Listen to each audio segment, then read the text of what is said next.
doesn't. It's a helmet. Hello, everyone, and welcome to Shenanigoons, a D&D Spelljammer campaign where science and magic collide, and you contribute to the chaos. Hello, players. Hello, Oh, DM. How are you? Hello. How are you Hello. doing? Hi. We can't see Ren on camera for some reason. Mm-hmm. Here. Oh no, wait! I'm Oh, replacing. No, I Ren's knew there was here. something I Dermot's forgot. missing. We'll be right back in just a moment.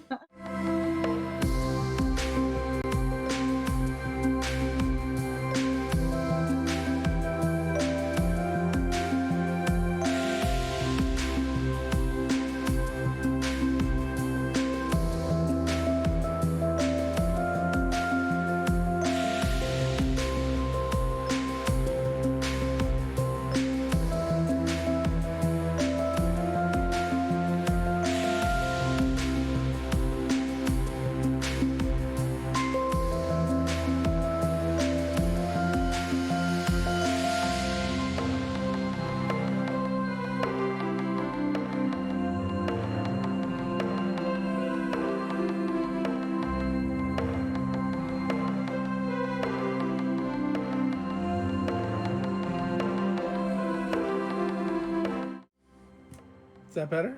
Is everyone there now? I'll let you know as soon as I can see it. Yeah, as soon as it pops up. Every day we're Yay, shuffling? everybody's there. Yay. All right. Correct. I hope that works Everyone's out. here now. Welcome to Shenanigoons. We love that you've subscribed. You tuned into Shenanigoons, and no one here was bribed. I tell ya, mayhem, magic, mystery is usually the vibe. Strap in for Shenanigoons. You're awesome. You've subscribed.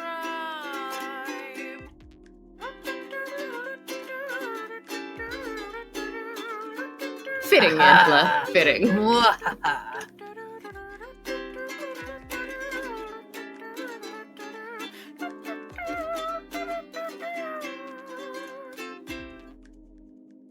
Excellent. Thank you, Angela, for the subscription. Just getting it out of the way. So, let's start this again. Hi, players. How are you? Hi, DM. Good. Hi, we're Hi, good, DM. good. Oh, hi. Do you feel seen, Ren? We hope you feel Welcome to seen. Shenanigoons. You're awesome. You subscribed. You tuned into the Shenanigoons, and no one here was bribed. No mayhem, magic, mystery is usually the vibe. The vibe. Strap in for Shenanigoons. You're awesome. Thank you, Jen. subscribed. Thank you, Jen. Do we know Jen? No. It's Jen Mike's sister. Is my sister. Hi, my Jen. sister. Thank you.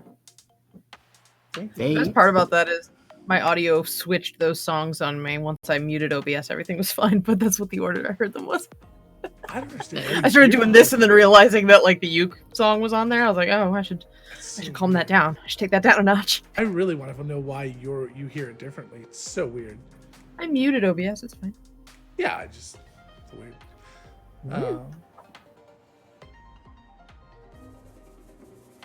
Hello, medic. Oh, and I'm Hype already on the train. hype train. Hype train There you go. already? Shenanigans. Heck yeah. We I guess love 3 lots of subscriptions is what can trigger that. Tuned into Shenanigans. Within a certain time No frame. one here was 5 bribed. minutes, I think. Mayhem. Magic. Awesome. Well, everybody, every Everybody level hear of the me hype train, Usually the Yeah. vibe. yeah, Mm-hmm. So every guys level of can the hype make train it that's passed, we get a reroll in our party pool. So You're please awesome. consider Subscribe. contributing, because yay, we love having the opportunity to fix our random mistakes. Plus, as you add bits, you improve the health of the ship for next week. So down below, you'll see the right there, 13.33% of our way through our thingy here. Thank you to Lily42. Thank you, for Lily. 400 Thank you, Lily. bits. Do we know Lily? Lily has been coming to our karaoke streams and just blowing yeah. it out of the water. Powering Oh, us with awesome. affection. They are delightful. Mhm. Thank you, Lily. Lily is a friend of mine. Oh, okay. I Hooray. know Lily. Uh-oh. Oh my, we've got a new Oh, subscriber. goodness. It's for you, Ren. Disney for you. Welcome to Shenanigoons. We love that you. It's very appropriate for what I'm wearing to this game. Yes, Lilac looks nothing if not like a Disney princess sometimes. We just A can't very dance. nervous Disney princess.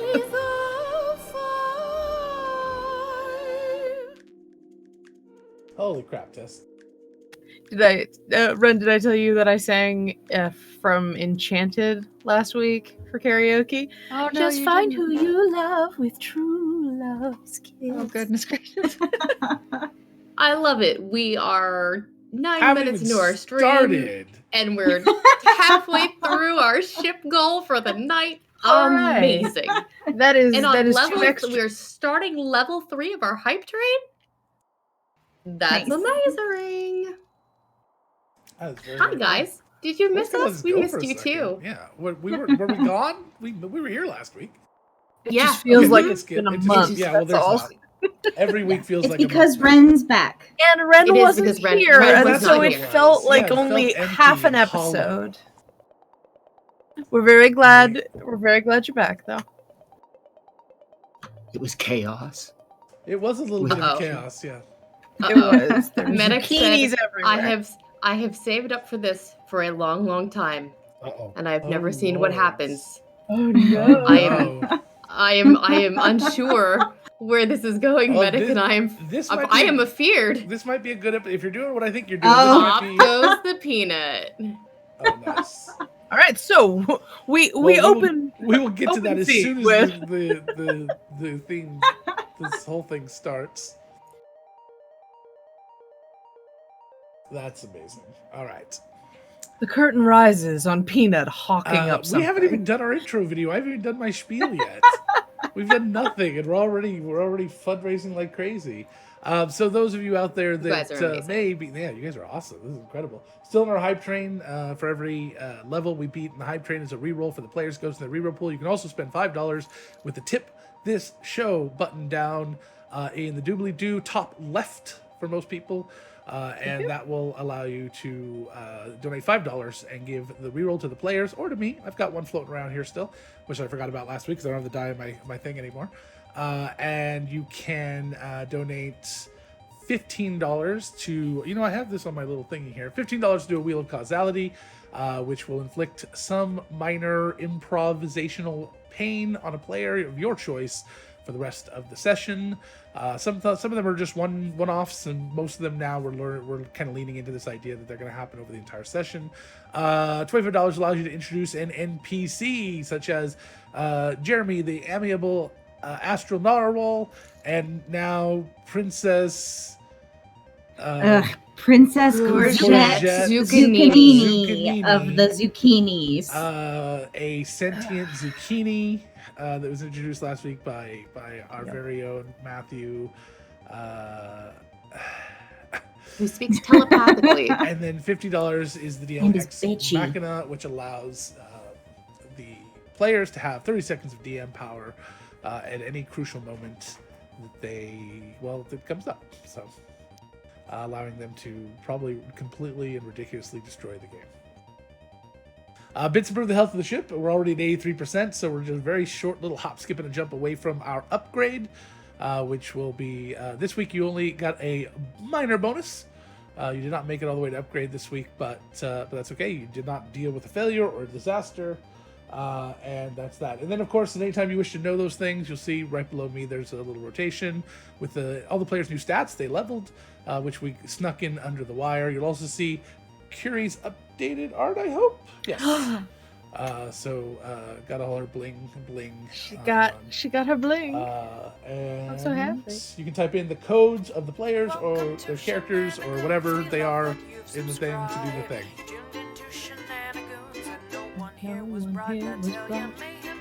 Maybe we'll just sit here and fundraise the whole time. Yeah, there you go. This is normally our I fundraiser. This should I normally had be our to fundraising. re-up time. my subs for both of my partners, so This would normally be our big sub drive week. That's why we're kind of in that mood. But that will be coming. Our big sub drive sometime soon. We're gonna announce the dates. Hopefully next month. Alrighty, and of course there are the chat commands for all the behind the coins there for all of the different things to do. And that's it. You got an upgrade for next week already. So congratulations. Thank you guys very, very much. And here we go again, I think. Yep. And we just made another hype train. Another Hype reroll. train. Woo Are woo! we at, Thank are we at level you. 4? We're at level 4, which means we went to Level level four. Got it. 3. So, we're So starting I level am 4. adding an Welcome to 11th Shenanigoons. dice We roll. love that you've subscribed. You tuned into Yeah, start using those dice Shenanigoons, rolls. and You no guys one have lots of here them was now, bribed. I so. tell ya, We mayhem, have 11. magic, Well, we're gonna. mystery Well, is I think you'll start usually seeing, vibed. hopefully Strap soon, in that you might start Shenanigoons, needing you're them. awesome, you've God. subscribed. Thanks. Today? That's ominous. Yeah, I think so today. Oh boy. Ugh. Oh boy. Oh! I'm scared. All right. Oh, that makes me unhappy. I just pulled out what I thought was a long cat hair from my keyboard because it was gray. No, it's mine. It is not a cat hair. It is my gray hair. Not upside down. So Thank you, Medic. I'm gonna go ahead. Thank you everyone so much, and Medic. That's amazing. You guys are I'm gonna amazing. go ahead and play the thing while we keep going, and we'll come back and get started. So we'll see you in just about a minute. All right.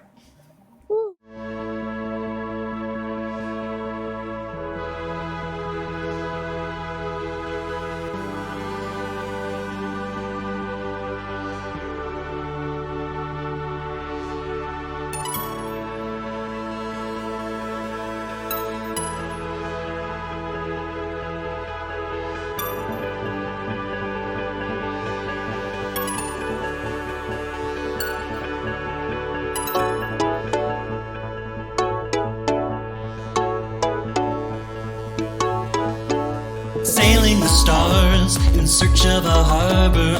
Won't you join our crew? Fly like a steady, even when it gets heavy. Amidst the chaos, they'll see you through.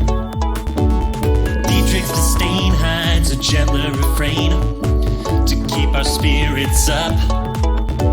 And where there's a fight, there's probably Piper. She's tiny, but she's tough.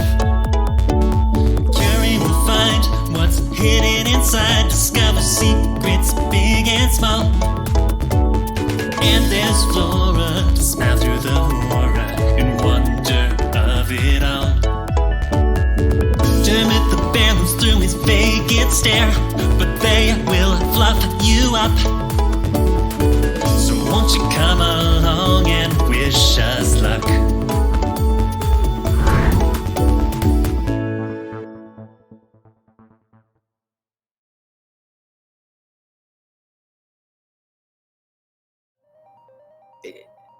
Yes. Badge of I've donated 10,000 bits to this channel. I was like, oh Yeah. shit. Well, I mean, it's over 2 years. So Yeah, mine's at like 250K. Jesus. all right. Come at me, Mitch. What's going on in the chat right now? Okay. Pygmy is It was picking a fight. Pygmy and Medic. They're picking a fight over Twizzlers. Twizzlers, like Twizzlers versus Red Vines.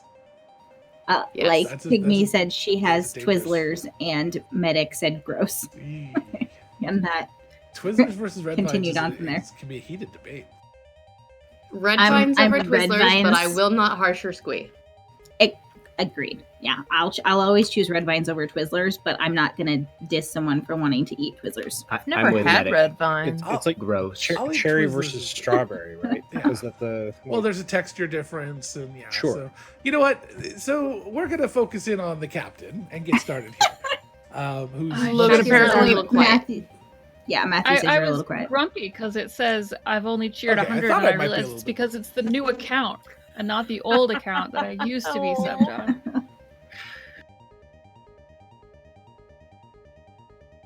Thank you all so much. We're very, very close to getting our 4th reroll for the night for our pool. So please consider. Oh, and there we go. Okay, never mind. Ignore me. We're fine. Thank Thank you you all. so much. Oh, 150, don't put that. 170%. That's amazing. Don't put that curse on us, Kyle. Thank you. No, Brittle Hooves is amazing. It's not a curse. Brittle Do Hooves you lives want within him all of mad our at hearts. this Testing, party 1, 2. too? Is that any better? Do I sound any better? That's Yeah. louder for us. How's that? You guys let me know if that's louder for you guys, okay? Brindlehooves was only cursed whenever he came in contact with our party in the last season. Exactly. I'm sure we're not going to be better luck. I Had nothing to do with the cafe. Nothing to do with the No, nothing at Merrick all. at all. All right, good. All right, so Mhm. so we focus in on our Twizzlers eating captain, who is munching away, and Line in the sand. that's man. well, it's all that's left. All the red vines have been eaten, so They're the peel Uh, aparts, though, right? That's a always the completely peel different aparts. The beast. peel aparts, Yeah, yeah, mhm. they're. Told you this is one of the Nerd ropes or nothing. heated candy debates. All right, you just get out. Okay, I quit. No crunch. I'm sorry. That was the chaos in me. I was not actually. I actually advocating didn't for hear this. what you said, and now I'm sad. I said nerd ropes or nothing. Oh, nope. Because goodness knows if we don't need a texture conflict Yeah. going on in our mouth. I'm sorry. I have fillings. I'm not gonna chew nerds. Nerds basically look like little candy fillings. I mean, yeah, kind of.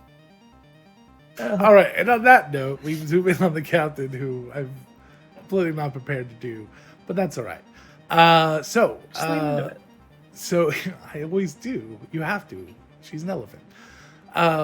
So the captain is sitting, kind of pondering over the last few days, and writing in her journal.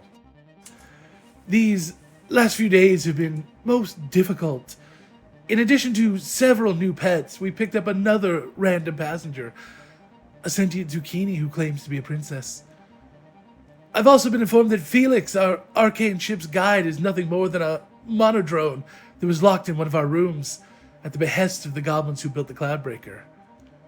I suppose things could be worse. Say it loud. However, in an effort to quicken our return home, I followed the advice of the Daslo people and headed straight for the Ruby Crystal Sphere. Within, we're told, is a great city that spans over half a moon. There, we will find the Ubanashtu. It's hard to say with that. Who are said to have mapped out most of this part of the Nexus. We can only hope that this is true. The crew is eager to return home, and while I share their desire, I'm not looking forward to the circus that awaits us. Ha. Can you We're spell at episode Ubanashtu 8. so I can put it in the notes? Puns. It's exactly like it sounds. Ubanashu. No, it's UBAN. Hold on. I'm trying to get down to it again.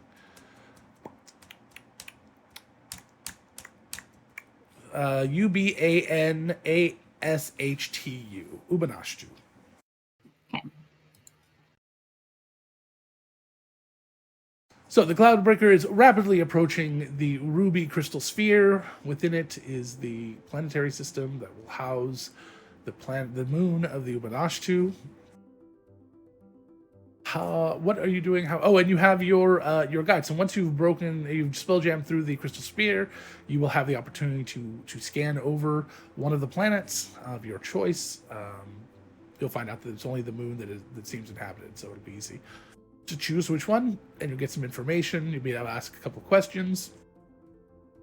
But before then, what have the last few days been like for each of you? Not a lot has happened. It's been mostly just steady, straight and go. Lilac, though, also we need to talk about, you would have gotten a personal benefit from last week. Remember that prompt in the chat, in our chat about that. So if you want to think about that tonight, just let me know if you come up with something. Basically, you doubled up your upgrade from 2 weeks ago. So everyone got a kind of a personal upgrade. Give me some examples from the rest of you. Remind me. Curie got a little mini holographic illusion pedestal thing that she could basically get an illusion of a person that she has a memory of projected onto this little pedestal. So sort of like a digital picture frame that reads her mind to make a picture. Dermot got a drift globe that's shaped like a butterfly. Flora has a private garden inside her room now in one corner of it. and Piper got Cricket somehow.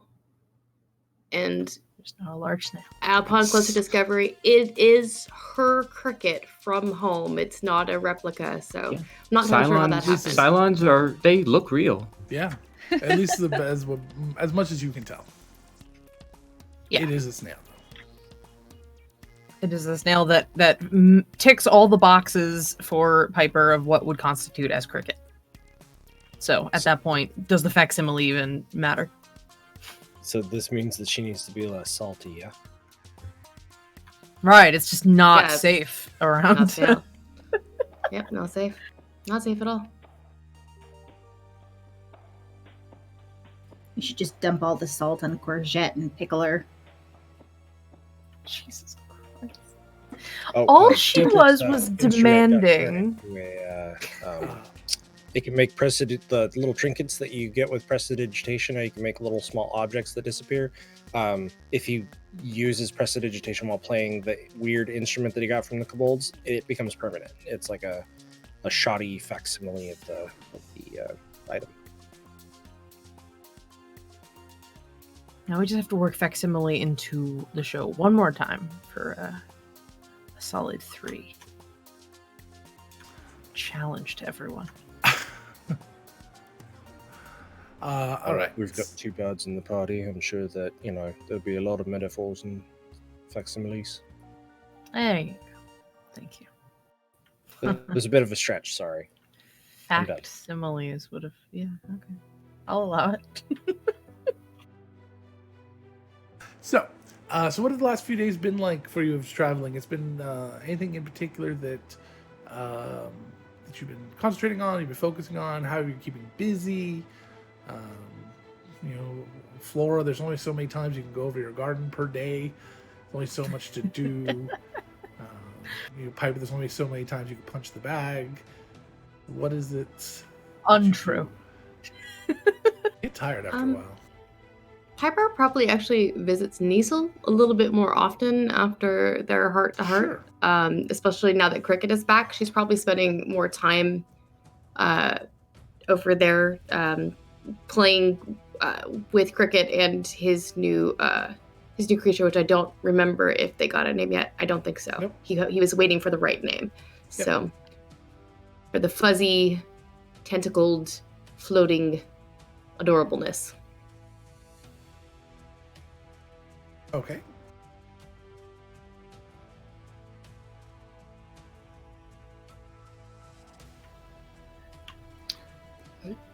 Dermot spent some time alone, just reflecting, writing, just creating, playing.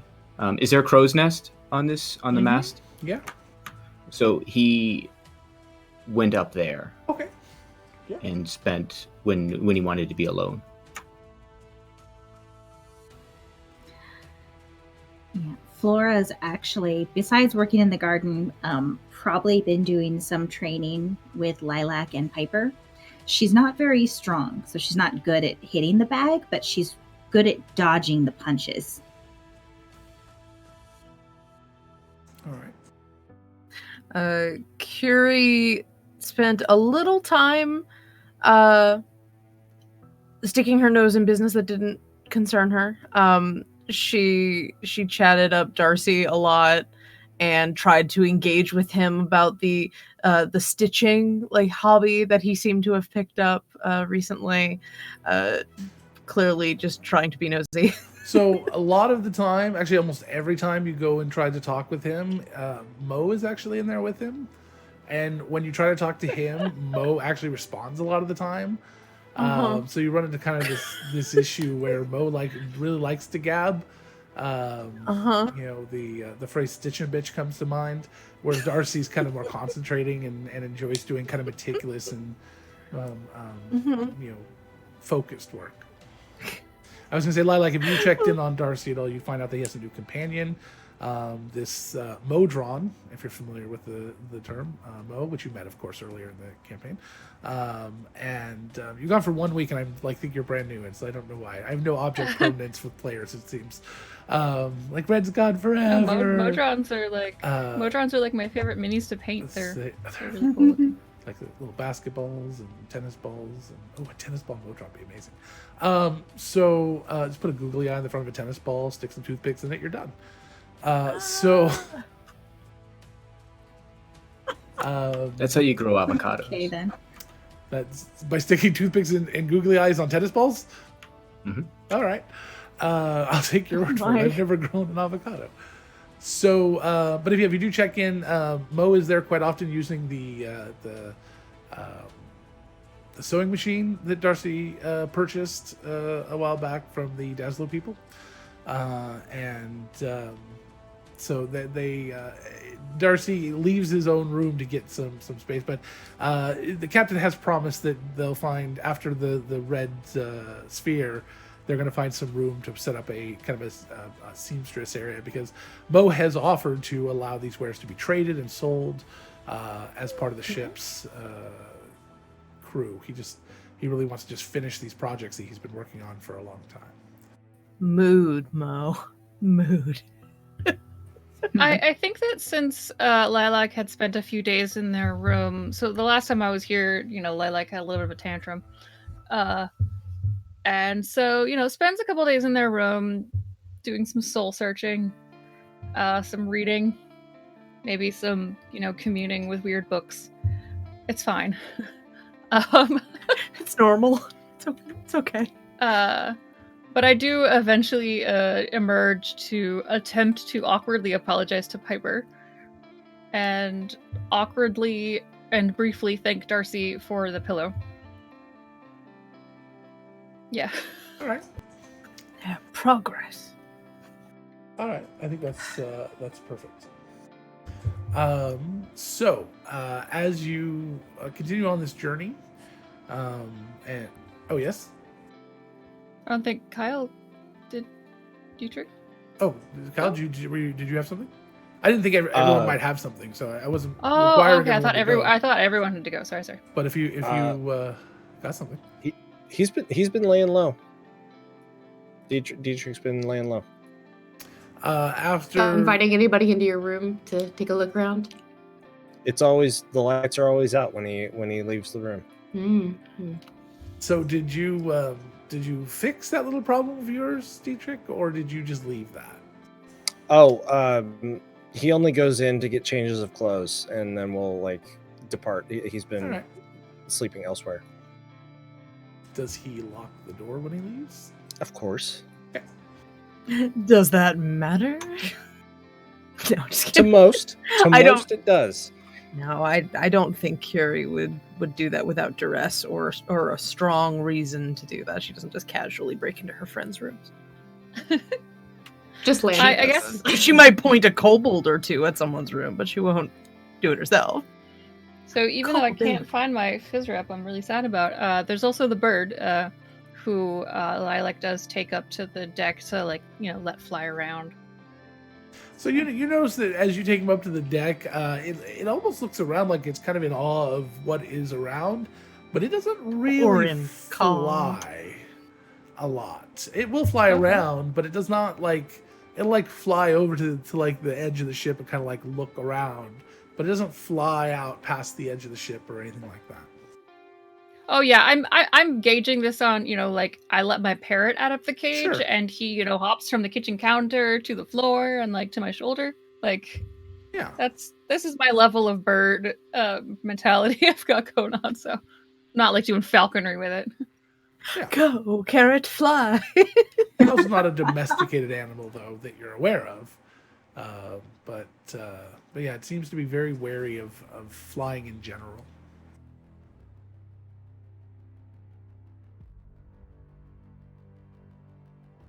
All right.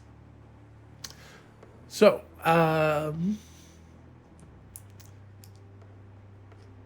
who is a spellcaster? Not it. I guess I'm kind of a caster. Yeah. Paladins cast. Can you cast a spell? Yeah. I cannot, so you count as a spellcaster. I don't very often, but yeah.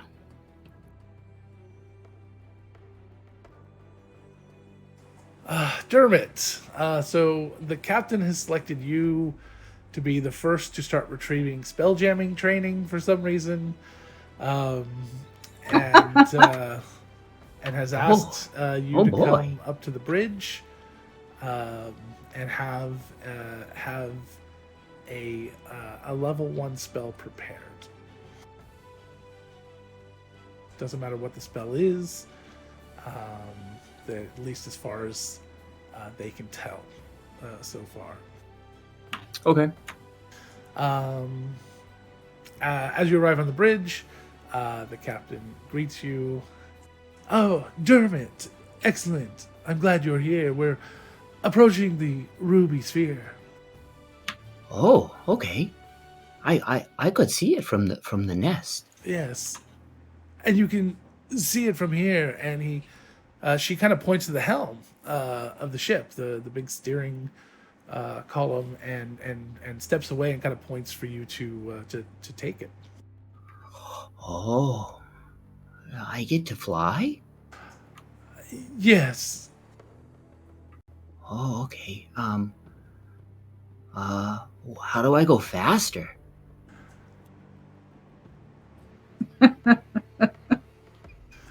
Walk before you run. Walk before you run, Dermot. We would need a larger space hamster for that.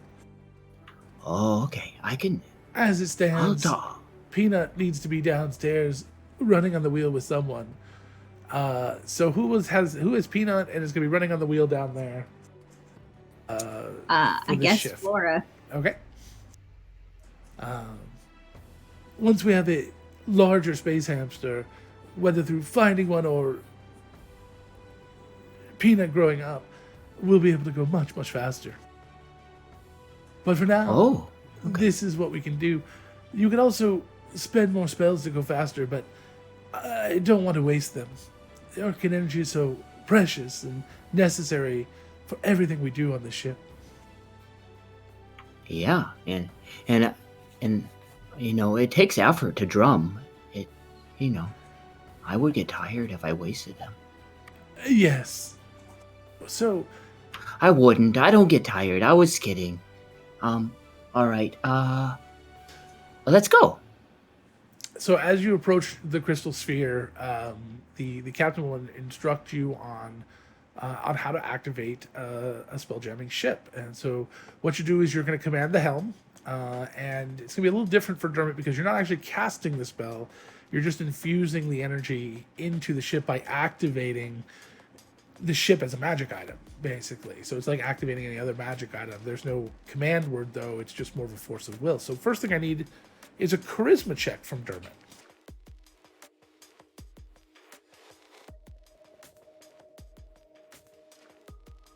A save? Nope, just a check. Okay. I rolled an 8. We have rerolls. Reroll. You're more than welcome to. I get my or bonus, you're so that's a 12 with my. I'll use a reroll. All right. Noted.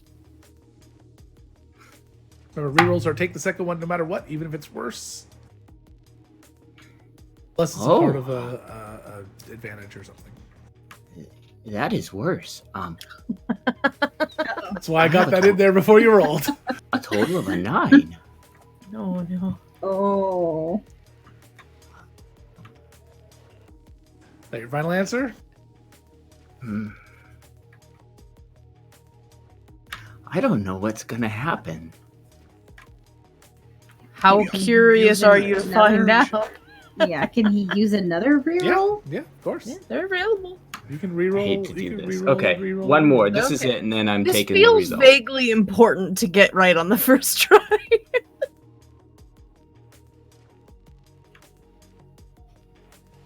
Okay, that is a 16, Excellent. and I'm Total? sticking with it.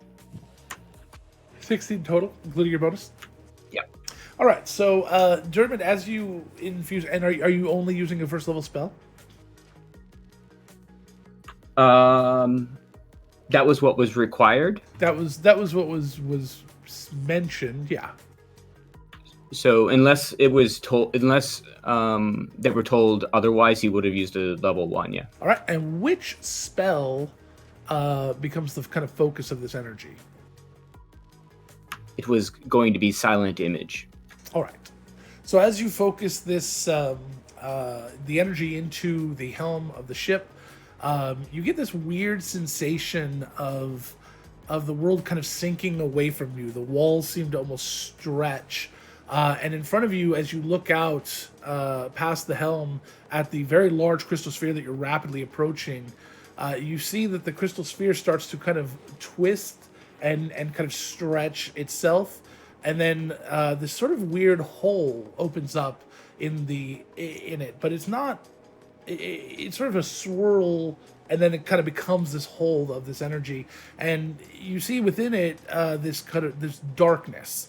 And stars, not like what you see out here, which is many stars, but also it's very bright and there's these clouds and things. Beyond it's just what you've seen several times now as wild space. And the captain tells you to just navigate the ship straight through the hole. You don't have to change or turn or anything, just kind of go straight forward. Be prepared to cast another spell. And then you see the captain is standing near you, ready to kind of grab onto the helm as well, just in case, but doesn't need to. You do excellent, and you guide the ship through. It's very smooth. One of the smoother transitions that you've had.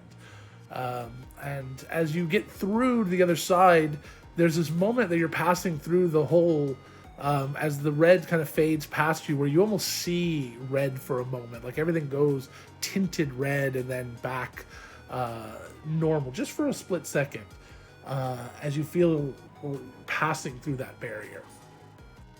And then you're in. Oh, that was easy. You did a very good job. I'm very glad I chose you. Yeah, why did you do that? I don't seem like I'm a good first choice. You seem like you take direction well. Oh, yes, I like to take directions. That's a very important. That's done right. I liked the darkness part. It's my old friend. Cheers. Good to know. All right, I'm gonna go talk to Peanut now, and I'm gonna give him a pep talk so that he can go faster next time.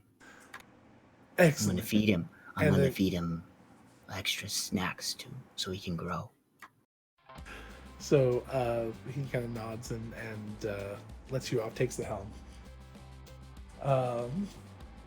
It's a pass the peanut. We have not popped Yeah, the peanut these- yet either. I know, but is Yeah. Medic back yet? Medic's back. Medic He just got back. He just got back. And the obvious choice is Dermot's going to take Peanut after he Okay. finds Peanut and Flora. All right. So Flora, you are down there running on the wheel. If Dermot is going to take over, Dermot is going to have to take over running on the wheel. That is what you are doing, Dermot, I assume? Yes. Okay. As that transition is happening, and Flora is hopping off and Dermot is hopping on, Dermot, please roll percentile.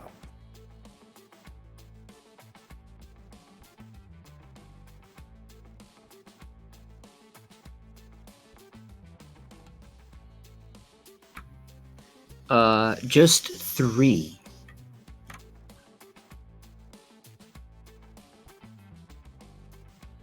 Okay, 1 second.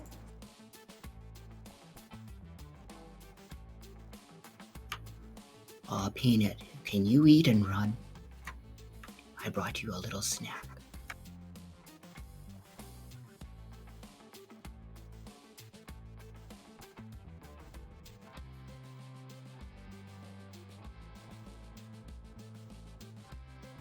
All right. So as you are you feeding Peanut at this moment? Like you make him a little snack and you're feeding him while you're running? I did.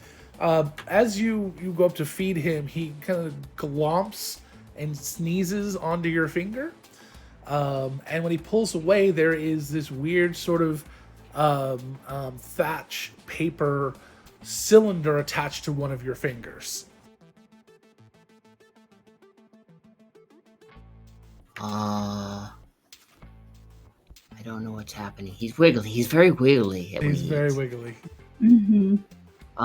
What? He likes. I look down at my sunflower seeds, finger. crumb. So it's kind of got this pink and yellow paper that's kind of woven back and forth to make this cylinder, and it's kind of stuck on the end of your finger, almost like the it's eating your finger. Like, Well, your Okay. paw, your paw finger. Oh, I haven't seen one of those in forever. What do I do with it? What is it? It looks like there's like a spot to put, like, I'll do this. and he'll put his finger in the other end. All right, and So they both paws. promptly get stuck. And there was a roll to remove it to see if it was going to work, but so your other finger is now stuck. You are now stuck like this with your fingers in there. Peanut just kind of staring at it, and you are currently with your finger stuck in this paper finger trap, running on a giant hamster treadmill. And that is the That most can't be good for awkward-looking thing. balance. Yeah, With a limp. with the limp. With a limp. Give me a dexterity save. Oh no.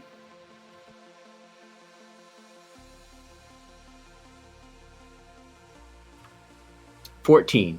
All right, so you're fine for now. This is one of my favorite presents ever. Thank you.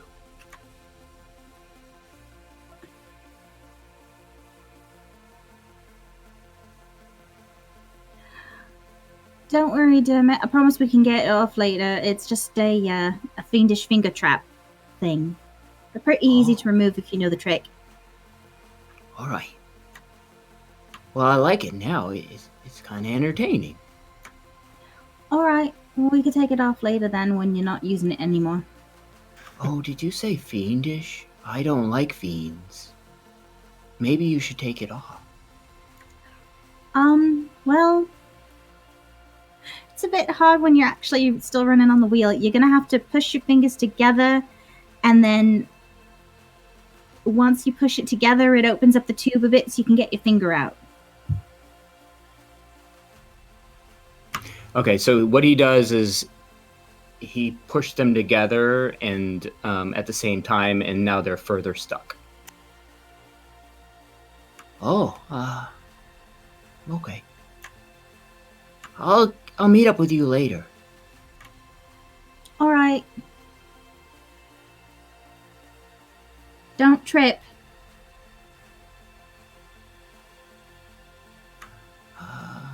Okay.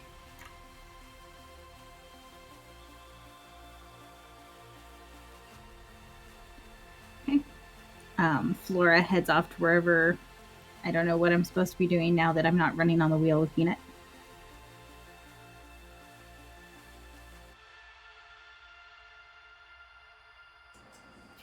Sorry. What was that?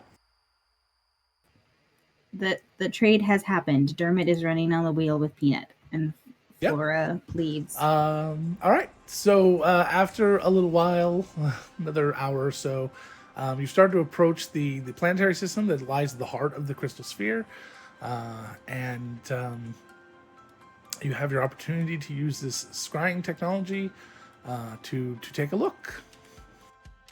So, total with the group, you'll get 3 questions you can ask after I set up the details about the planet, the moon specifically, and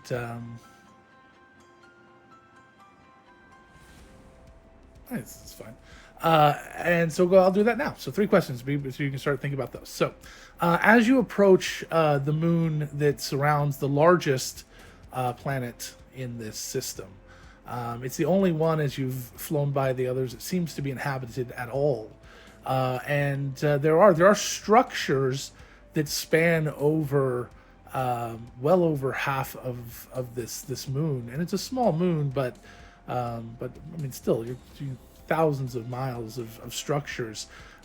You wouldn't necessarily call them buildings, though, at least not in any sense that you've seen. There's no windows or anything like that. There are lights, though, over it. However, from your vantage point, those of you that have an arcane mind or training can kind of see that a lot of these lights seem to be in some sort of arcane runic symbols over the surface of this moon. And almost like constellations, like little dotted lights, but instead of being on the inside looking out of the sphere as constellation, you're kind of looking above it, and it's kind of more concentrated. There is one large tower structure that seems to be almost in the near center of this planet, the moon. As of the searching that you've done, you've seen no real streets, although there are things that might be called streets. These lines that run between these structures, some of them spherical, some geometric, some like obelisk style. Some seem more chaotic. There really is no rhyme or reason to a lot of these weird structures. Some seem to almost float or hover above the surface. Just all sorts of different weird structures. But there is one, like I said, one large sort of tower-looking building in the center that does seem to have windows. It is extremely large. You guess it could house, a few hundred people easily. So, what 3 questions do you have?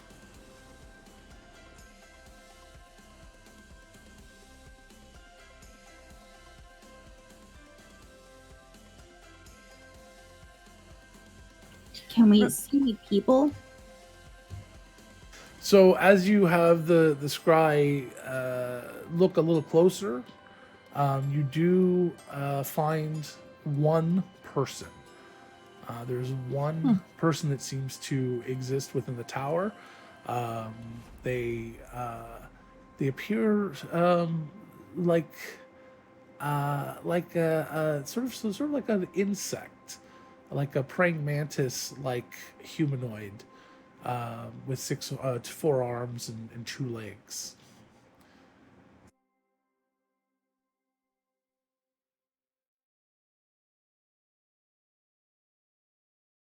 Are there any hazards that we need to be aware of prior to going down, like either natural or technological? There does seem to be a large amount of thermal activity. There's a lot of lava and things running throughout different parts, and even various parts of the structures themselves. It almost seems to be some sort of energy source for a lot of this. But overall, there doesn't seem to be any of the natural disasters that you can see, nor any specific defenses. Last question.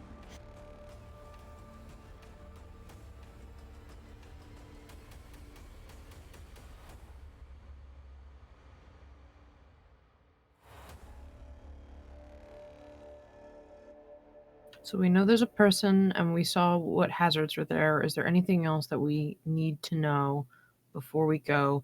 Now, remind me again, Logan, the questions that the scry can address, those are like observable questions, things that it can see, or are there cultural things we can ask or anything like that? Is it just like visual questions? I don't know. You'd have to ask. I would have to be presented with a question before I could tell you if they could answer that or not. Okay. You could ask me, like, could they answer this or something like that?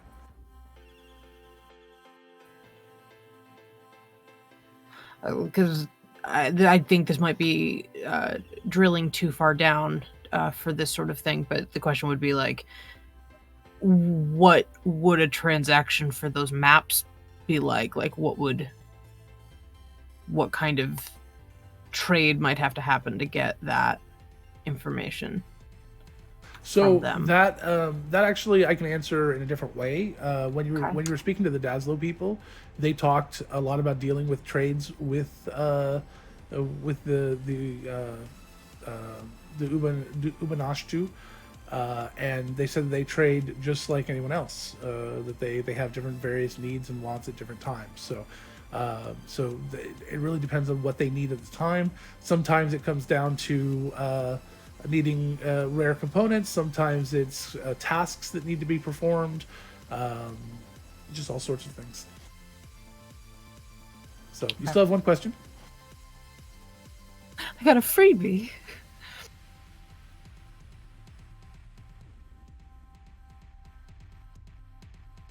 I don't want to ask it, but maybe we could ask, what is the significance of all the shapes? It's as good as anything. Just a little context. Is that what you want? Not it. I'm fine with that. All right. So what it appears to be is that the entire planet is some form of large orrery, and that it is actually itself being used to map the nexus. You don't understand it, you can't translate it, but that is the best guess that you have. As you see in certain particular places on the surface of the planet, there are structures and things that remind you of the planetoids, the spheres you've already visited.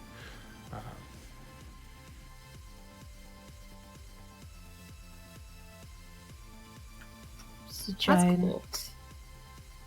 sensor. Giant.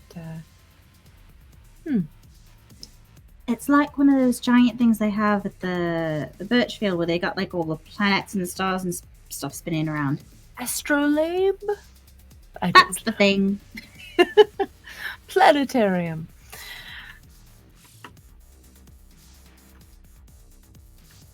Well, I think the only thing to do now is just to ask. Sorry, I inserted myself in this scene regardless of whether I'm actually here or not. I figured we might as well. Well, the 6 of you are going to be heading out to go speak with them. Mhm. You guys are the diplomatic liaisons. They to are all- the everywhere. diplomatic mission.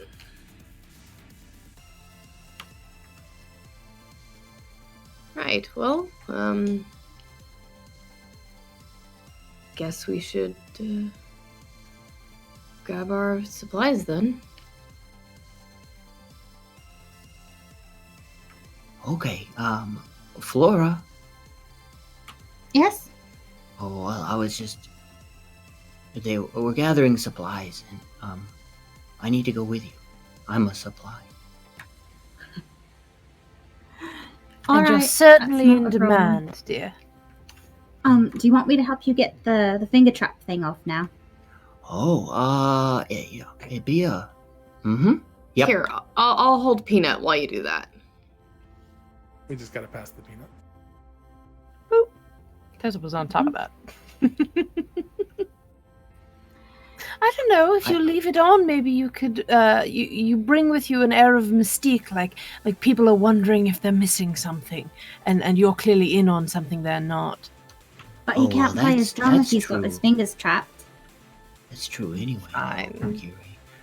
It would bring new meaning to, like, drum solo, because I'd have to use both of my paws at once. You'd have to use it as a two-handed weapon. Alright, I'm gonna save it, though, because Peanut gave it to me as a gift. Oh, and you never know when it From- might work in a dire situation. Someone who you must disable their somatic components. It's used for trapping fiends, I think. Aye. Do fiends have fingers? Some do. They can. Some of them do. It's a fiendish finger trap, or at least that's what my mom always called them. But okay, here, push your paws together, and then she's gonna All right, Flora, give me a wisdom save. a wisdom save. Yep. Okay. It's the gift that keeps on giving.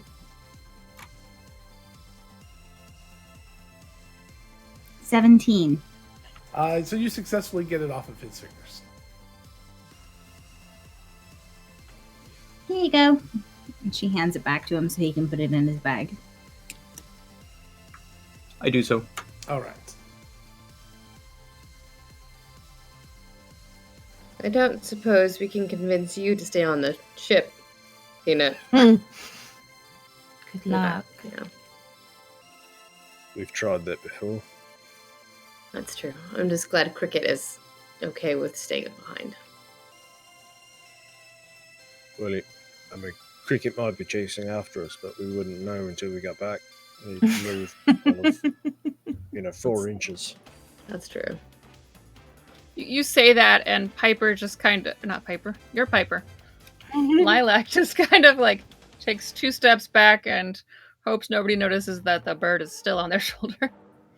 Irresponsible If I pet owner. remember, it's still pretty big compared. Yes. Yeah. Very big bird. Well, we'll just have to wait until Peanut's too large to get out of the doorway, and then we might be able to convince him. But for now, I think we have a tag along permanently, semi-permanently. You forgot that they can blink. Oh no, I hadn't thought of that. I thought that might have been something he grew out of. I think he's going to be a very inconsistent employee of this ship. Well, I mean, let's be honest, we've all been drafted into the crew and we're not always all consistent either. I mean, I certainly know if I could blink out every so often, I'd probably do it too. You don't? She's just sneaky. I've seen you disappear. Or rather, I haven't. Entirely different skill set, similar effect. There we go.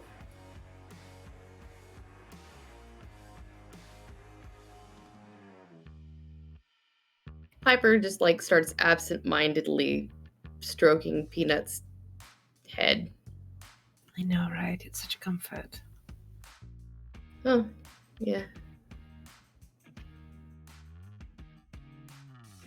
All right, so the ship lands sort of near this large tower. It is much more imposing from the ground. It's probably 20 stories tall, and like I said, it's about large enough for a few hundred families to live in. So it is quite imposing. Have I mentioned I'm unnerved by empty ruins? This isn't the first time we've had that problem. The last time I went into an empty building like this one, I found Dermot. Oh, I was talking about the zombies. Oh, yeah, that one wasn't fun. It turned out all right, but it wasn't fun. Well, I brought along my snow globe just in case. Right, so we talked to the proprietor, I suppose. Mm-hmm. Let's hope they speak common. Well, no, we have German if we need to, so that's always a help. You have a universal translator on your ship, remember?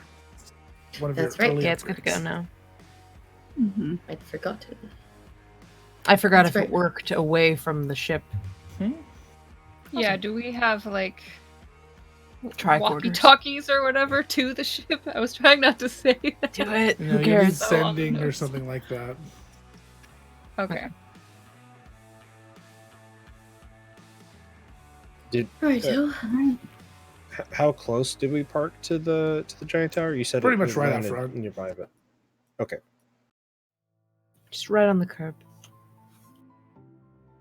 Well, then, I was being groomed today to be the new captain. I did not know where that sentence was going when you said groomed. Oh, Is the captain planning on retiring? I don't know, but I mean- I was flying. Well, And- given but our I don't have- circumstances, it might make sense to have a chain of succession. I wasn't given parking privileges though, so that comes later. That must be Behind- next lesson. Behind Dermot's shoulder, Curie looks at Piper and just goes, "Him?" Wordlessly. She said I was the first choice. Well, congratulations, Dermot. That's quite an honor. It's good, I suppose, to have redundancies, since most of our crew died. Yeah. And if nothing else, I'm as redundant as they come. But never superfluous. That's fantastic, though, Dermot. And it's probably a good idea for us to have a lot of people trained on how to do it, just in case. Oh yeah, when I'm the new captain, I'll choose one of you to be the new captain. We'll just keep passing it on. Mm-hmm. So long as it ends up back with Captain. The captain. Yeah. Right. Oh, she's just going on hiatus. Sabbatical, if you will. She'll come back around eventually. It all comes back around eventually. Wouldn't it just make more sense to, instead of just having this line of succession of multiple captains in waiting, if we just actually, split up some of the necessary tasks? I mean, because Reestablish the pilot, pecking order. Navigator. There's so many different jobs. I found a manual and Said spell jamming for dummies. Well, by all means, you should probably bring that up with the captain. I think she would. I imagine she would value someone with a good head on their shoulders besides her. I don't. See, the last time I attempted to speak with her about plans and things, she just sort of indicated that she was fine letting us handle everything, and I've never handled such a lack of authoritative presence really in that degree, and I'm much more of a you will do something boss person, and I or you say something and I will do it, or I will organize how. You run your shop though, don't Yes, you? but that was an accident, really. Well, the greatest things in our lives are so frequently unintended, and one must grasp them by the reins and take command when you have the opportunity and the expertise, which it sounds to me like the captain tacitly made us in charge of the ship, so I say you organize everyone however you think might be appropriate. Oh, I never grab reins. Horses are terrifying. They What if they were reins on a snail? Smaller, easier to Piper knows this. See, that's also terrifying because they're so small I'd be afraid of breaking it. Oh dear. Every Find a medium ground, I promise, dear. every leader needs trusted advisors, Lilac. And if I were a leader, you would be first in line as one of my trusted advisors. If she were a leader. If. That's comforting. And you have the book, so I'm more inclined to let you make decisions.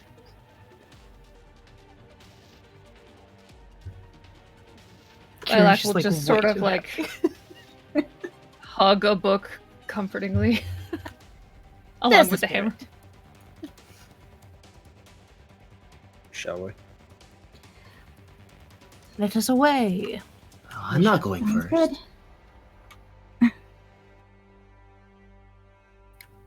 You're soft and non-threatening. I know. If you would like me to, I will. No. As second on the soft and non-threatening scale, I will go. Awesome, because I was going to say I'm short, terrifying, and very threatening. I have no problems going first. But after you. Curie does a little spin on her walking cane and begins to head out. Saunter out. She kind of lifts the cane over her head like a tour guide. Thanks. Come now, let's go. Don't make me institute the buddy system.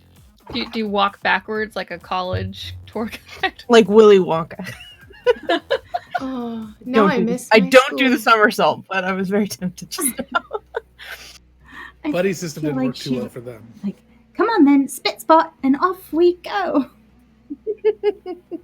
Oh, Curie would totally say spit spot. I have to keep that in mind.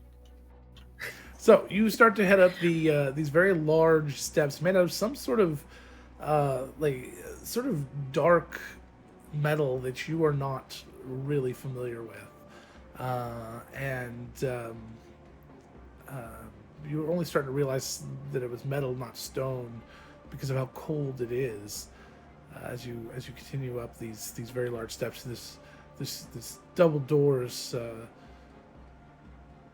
Fairly large set of double doors. You're almost getting the idea that maybe these people are large creatures, or they're very pretentious and love big doorways.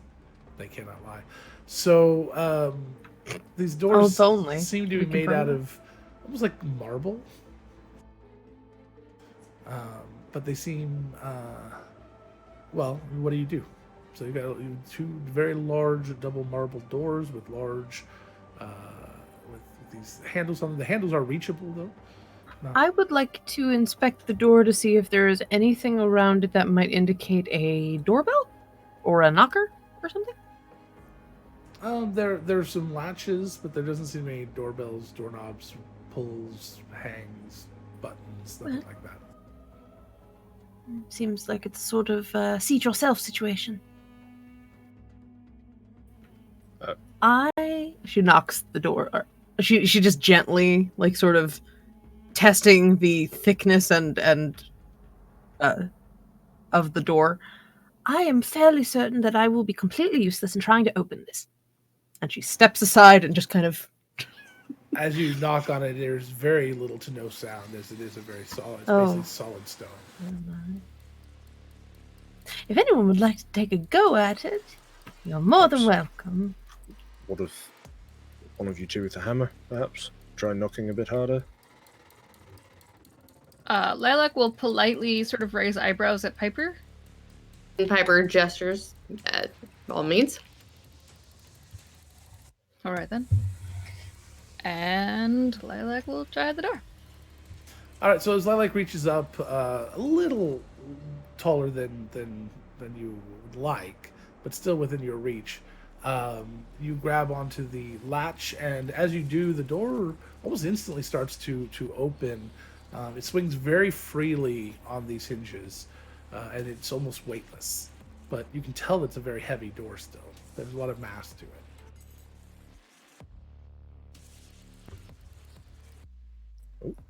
Door's open. Well done.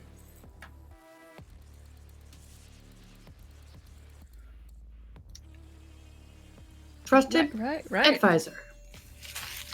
Indeed. Sure. Lilac kind of like shakes their head, like maybe they want to say something about it, but then they don't, and they gesture.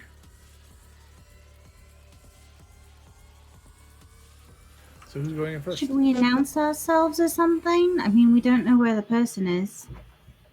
Curie steps forward and walks through the door. When we see someone, we'll announce ourselves. Curie, the first thing you notice as you step in is that this place is fairly hollow. There's not a lot to it. It's almost maybe for show. There is almost like the inside of a lighthouse. It's more like it needs the height for maybe some other purpose. There's a large staircase that kind of spirals along the wall of the inside and goes up and up at least 12 or 15 stories of this 20-story building. My. Is there any indication that there's a way forward or down, or is it just the spiral up? Perception check. Okay.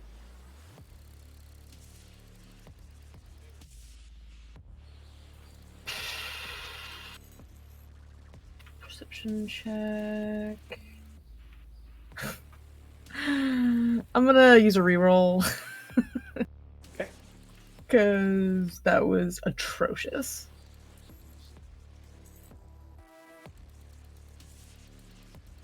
That's better. 17.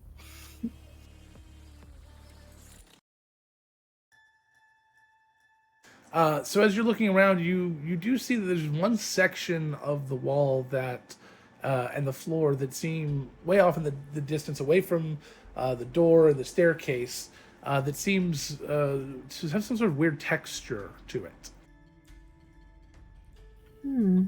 Before we go upward, I'd like to look at something real quick.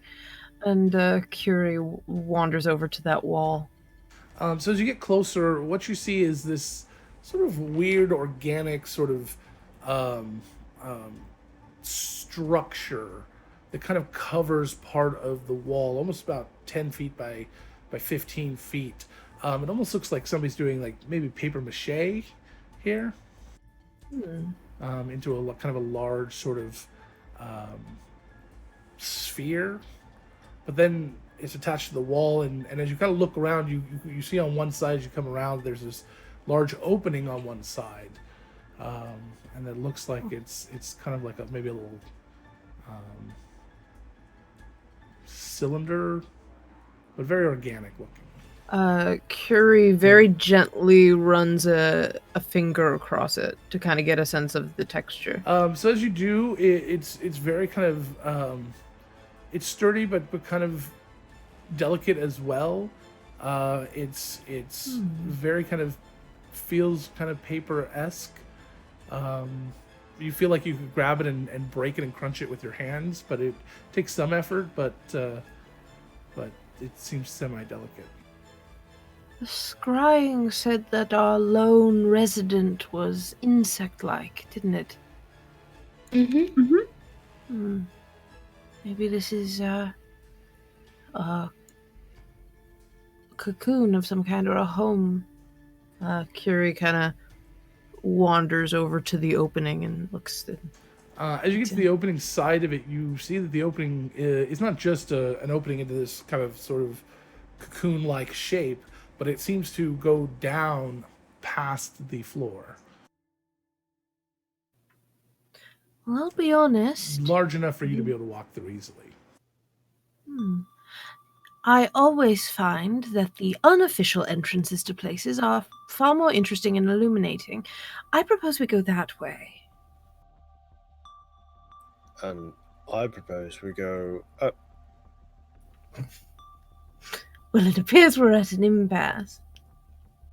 I'm not attached to either, but you know, did the scry say where this creature was? In the tower. Right. Well, we should Perhaps probably if... Oh, go ahead. look for our resident first and see if there's introductions to be made, and see if trade can happen. Very well.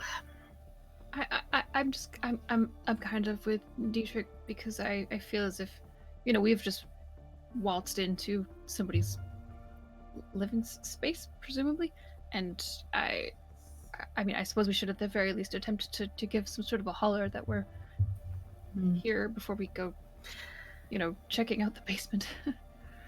All right. The first mate said it. You neither have any sense of adventure.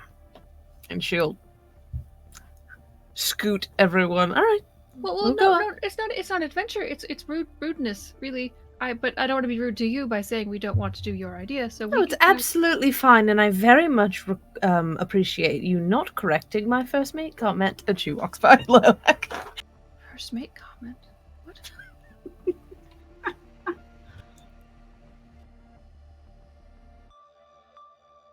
Onward and upward, then. Righto. I guess, should we call out and see if anyone can hear us? I'd hate to surprise someone and have them get upset because we scared them. Or have them scared and then run off, but... I mean, that's sure. bad too. I believe one of our bards probably has the most booming of voices. If you'd like, I can... Maybe reach out don't with do the greeting. growl, though. No.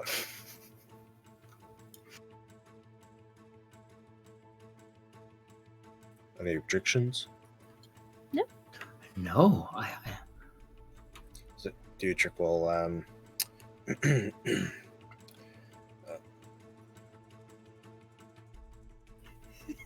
Hello? Hello. Hello? Hello. Cast prestidigitation on himself and like make it sound like his voice is amplified. Make sure it's aware that we are guests and wish to speak to the proprietor. We've come looking for the Ubunashtu for maps. We're travelers and we would like to request assistance, if possible. So we just came from space, so we should probably really make it very clear that we come peacefully. Peaceful transactions are requested. We come in peace. That sounds exactly right. Yes. We should we, talk Before to you the can get person any in more charge? Should we out- talk to the person? I don't know if you can control the loudness. Yeah, because you have to cast it basically every time. It's a cantrip. Yeah. Before you can get any more out, I need everyone to make perception checks.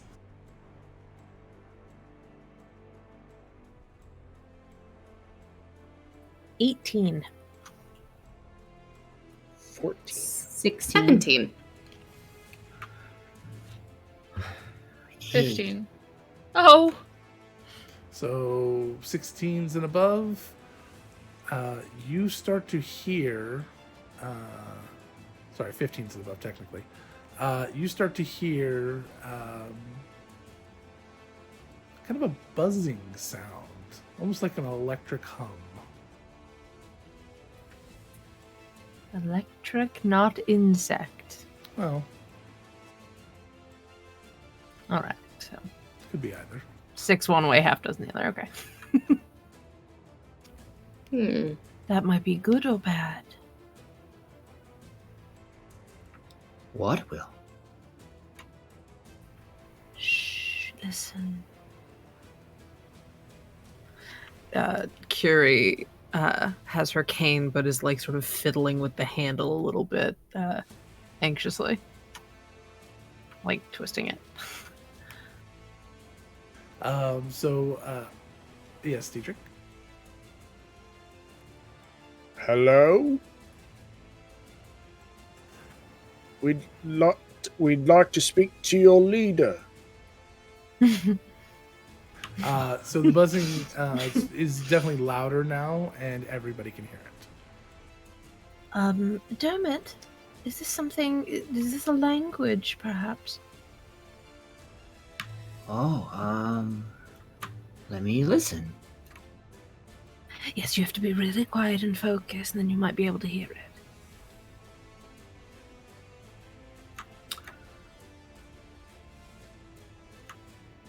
Yeah, so I'll use a bonus action,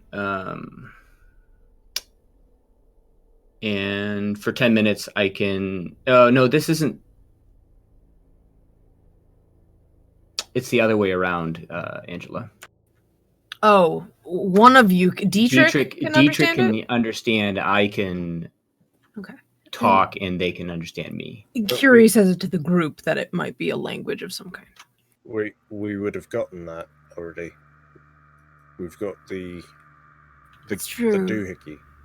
No, that's fair. All right.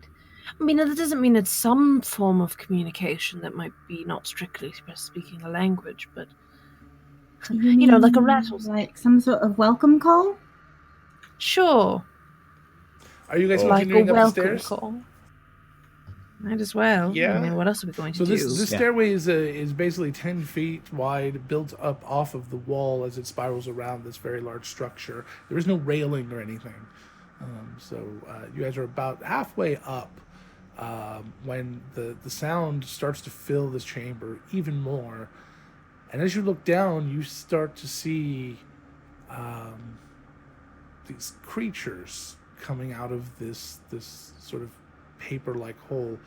They're about the size of large cats, but they look like wasps. And there are dozens of them pouring out. Curie pulls out her crossbow.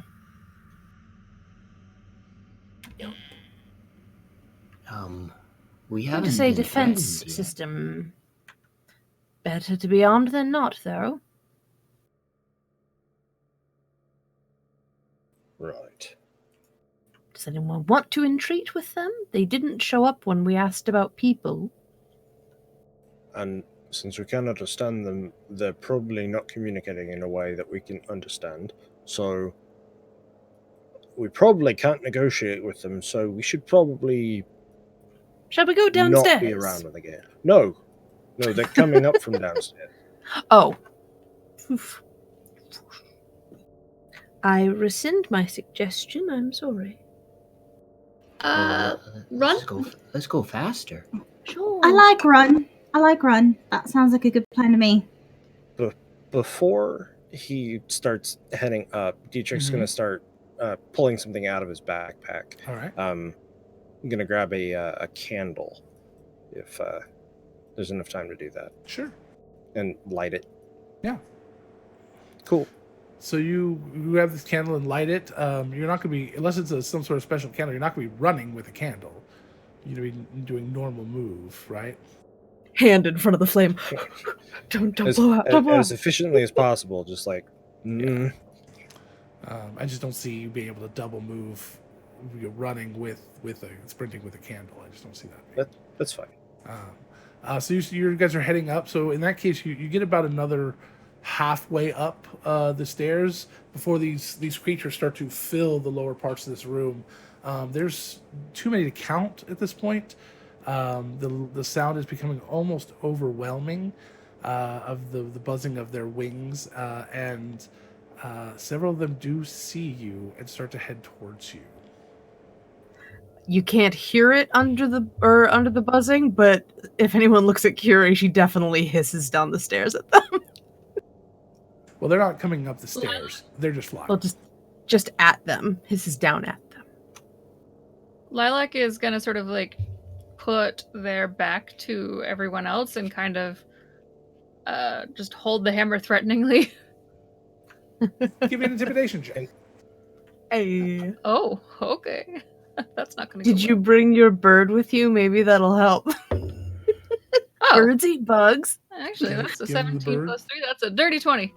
All right. Hey. So I'm Lilac stands their ground, looking very Ready to menacing. baseball bat these things out of the sky. Kind of standing on the edge of the stairs between you all as you continue to make your way up and these creatures.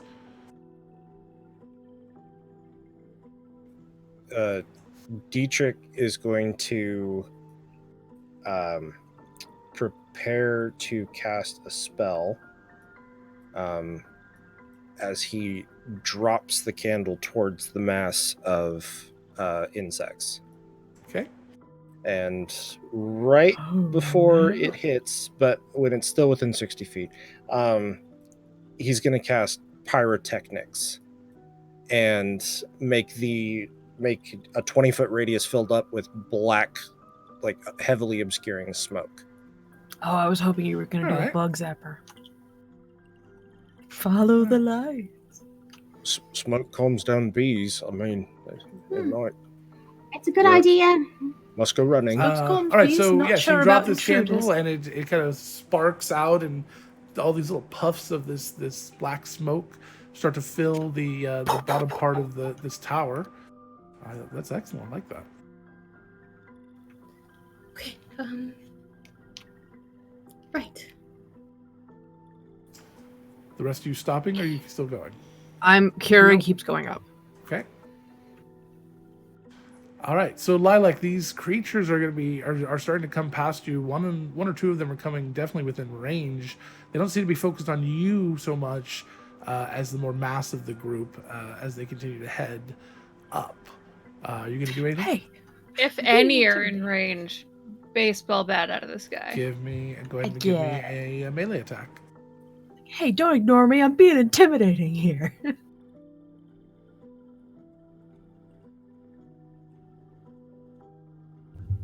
23. You definitely hit. Go ahead and roll me damage.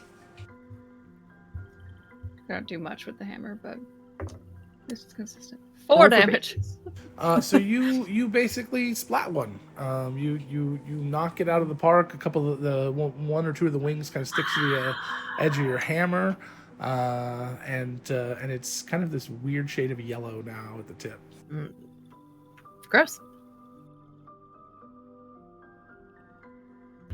Anyone Ew. else? Well, they're reasonably squishy. I just hope they're not pets or something. Do you think they'd notice if one went missing? There's a few thousand. They probably all have names for Self-defense. pets. Oh, shush. We'll give a eulogy to Charles later. He was in charge, so they're gonna miss. Then you hit the right You one. got the leader. I could try speak with animals, but I don't know if the. I might have helped before we hit one. Well, They haven't attacked us yet. Maybe they're friends. Go for it, Flora. Yes, please. all right. I cast speak with animals on myself. They are not animals. Okay. Good Well, to know. apparently We'll they get you some beasts don't one of get- these days. classified as animals, so I can't talk to them. So we should keep running. All right. Already ahead of you, literally. All right. As they zoom. Oh, go ahead, Piper. Piper grabs her hammer and starts mentally prepping herself for bug splatter. All right. As they Yeah, zoom out. I like the image of everyone continuing to zoom and Piper and Lilac backing up with them and just smacking things out of the sky. pass. Piper, one is flying directly at you. So go ahead and give me your check there. That is a natural 20. Okay. So you go ahead and roll me. Well, I'm not going to worry about it. So you roll enough damage easily with your one swing. You actually take out 2 of them as you do. However, they kind of pop fairly juicily and kind of spray Lilac a little bit. I'm sorry. It's fine.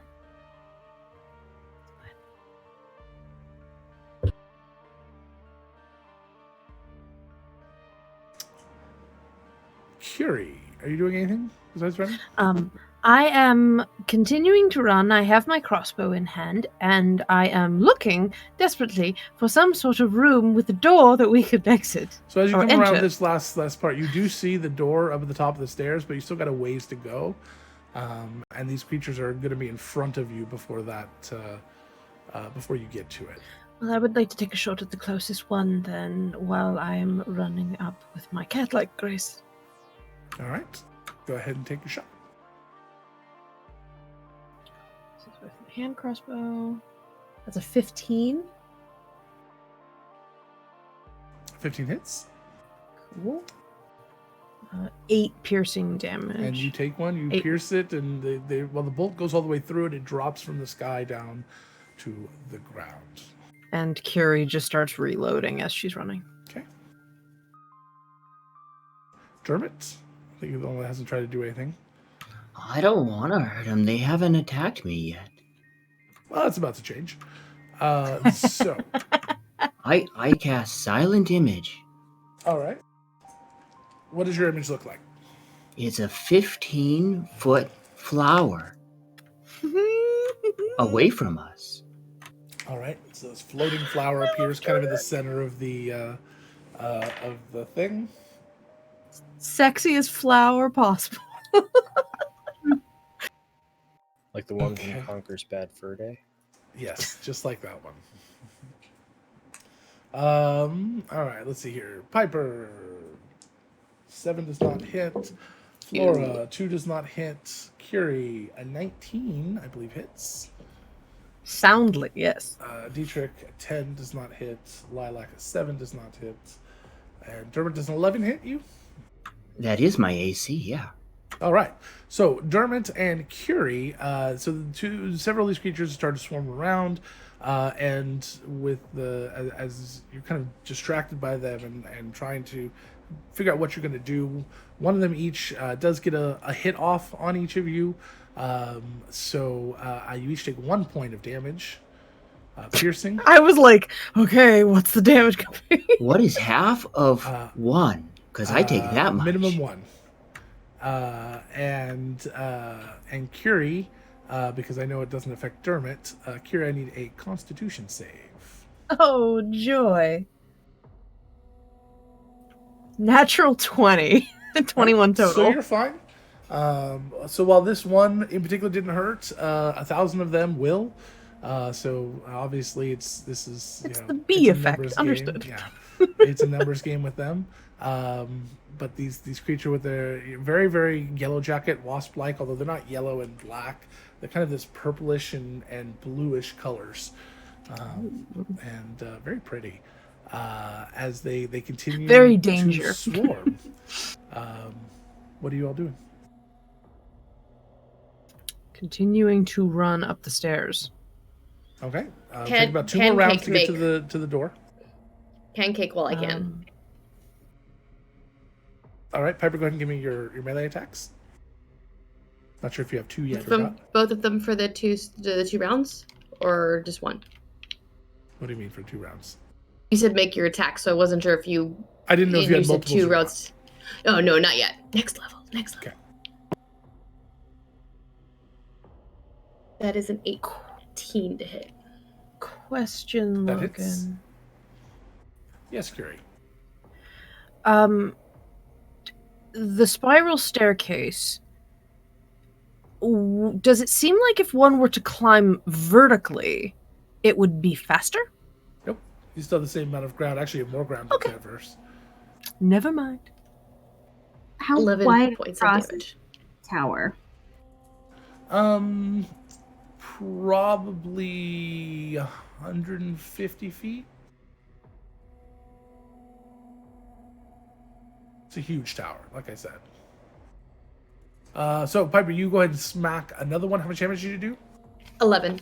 11. Okay, that's enough to pop 2 of them again. And you once again cover yourself and Lilac in a little bit of goo as you're just popping them like crazy. Lilac, go ahead. Trying and to make your shield attacks. Peanut from the goo. He's like licking it off of you. Lilac is honestly kind of looking like they're enjoying themselves and continuing to bat these things out of the air. Oh, come on. 9. Piper, We have a path pass the to peanut. peanut. Where's it going? He's gonna pop to Dermot. Dermot, you've got the peanut.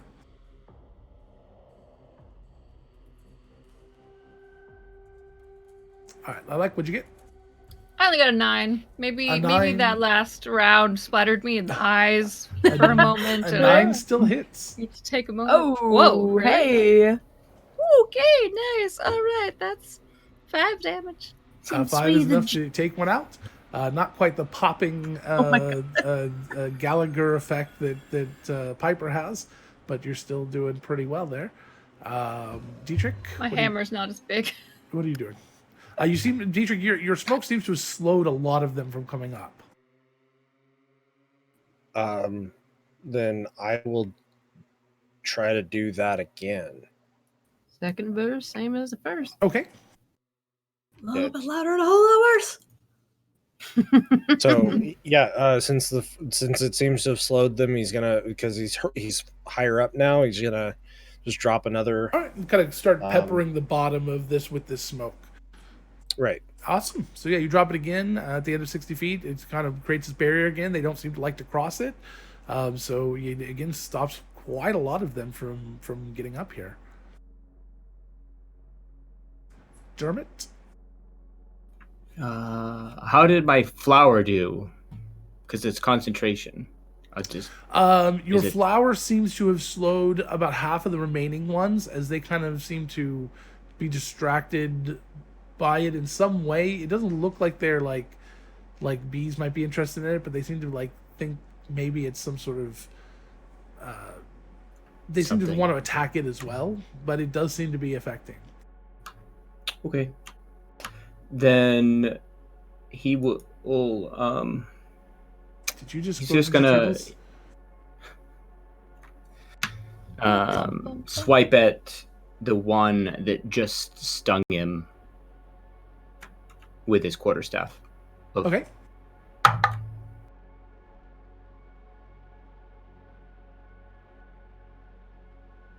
Total of 19. That hits. And they're gonna take just 2 psychic damage. Okay. All right. So it's kind of you hit it with your little sword, your little foam sword made out of ferns, and it just kind of like swaggers, kind of wiggles a little bit and kind of bumps into a wall and kind of lands and just takes a moment. Yeah. I'm gonna summon my wildfire spirit. All right. Oh. Have Ember Go have fun. basically have Ember pop in. Are Lilac and Piper still like further down the stairs from the rest of us? Yeah, a little bit. Okay, so I'm gonna have her stay next to them. Okay. That's my action. Bonus action, I'm gonna cast Flame Blade. Does so I have your it fox get to ready. attack on the turn it's summoned, like most summoned creatures? It doesn't say. It well, actually, I guess it says my bonus action is making it attack. So let me do that instead. Okay. So I'm gonna have her flame seed. So I need to try to hit one of them. 18. That hits, absolutely. Okay. And it takes 3d6 fire damage. Wait, is that the right one? Sorry, 1d6 fire damage. Yeah, 1d6. So it's gonna That's take right by your 4 microphone. points. Sorry, 4 points of fire damage. Okay. So that one bursts into flames and then kind of nosedives down into the smoke, disappearing. Okay, that's it for now. And Curie? But Ember's gonna stay for a while. Got it. This is going to be a weird ask, but can someone snag a body for me? And she will take aim at another one. Do you And, just want the goo that's on me? Prefer do you the need a thing it was bottle? wherever it keeps it. I didn't think you wanted to do an anatomy examination right now. It's Is it poison for the- sacs are probably in its abdomen next to its stinger. Thank you. What she said. Gross. Hope it's so not yeah, for she the chef. she's gonna fire at one of the nearest of the wasps. With a 13 for 11 piercing damage. Where the fuck are these shots last time? So she takes another one out and she continues running. She's just like, this is goal in mind. Have to get to the door. All right, so you're about one move away from the door at this point. Yeah. I think that's everyone. I was also continuing Actually- to run. I didn't say that, but up. I don't. Yes, I would like to take my bonus action to dash Okay. because I didn't do that yet. All right, so you take your so bonus yeah. action and you dash up. So you make it just before the door. There's this another of these very large, sort of double marble-like doors. And as you, right as you get to the door, both doors are thrust open, and standing before you is an 8-foot-tall mantis-like humanoid wearing red robes with kind of a green textured skin is not the right term, but skin. Exoskeleton? Exoskeleton, and it kind of swivels its head down to look at you on this very long, kind of pointed neck, and it just kind of twitters or chirps, and all of the creatures just start hovering in midair. Pleasure to make your acquaintance. It chirps again, and they all start to fly down. This chirp echoes throughout the entire chamber. And all of these creatures start to fly down into past the smoke again, and down into the chamber. Does anybody continue hostilities at this point? Not if there was a command that was audible given and they started to retreat. At that point, Piper would not. Okay. Sorry for the fuss. What do you want? I don't know if you heard our compatriots hollering, but we were interested in discussing a trade of some sort. We're seeking maps in order to find our way back home. We are somewhat displaced.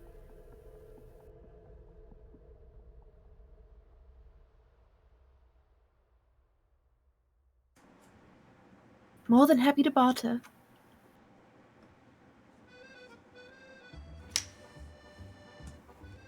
Welcome to Samara! Gotta read that. That was a mood shift.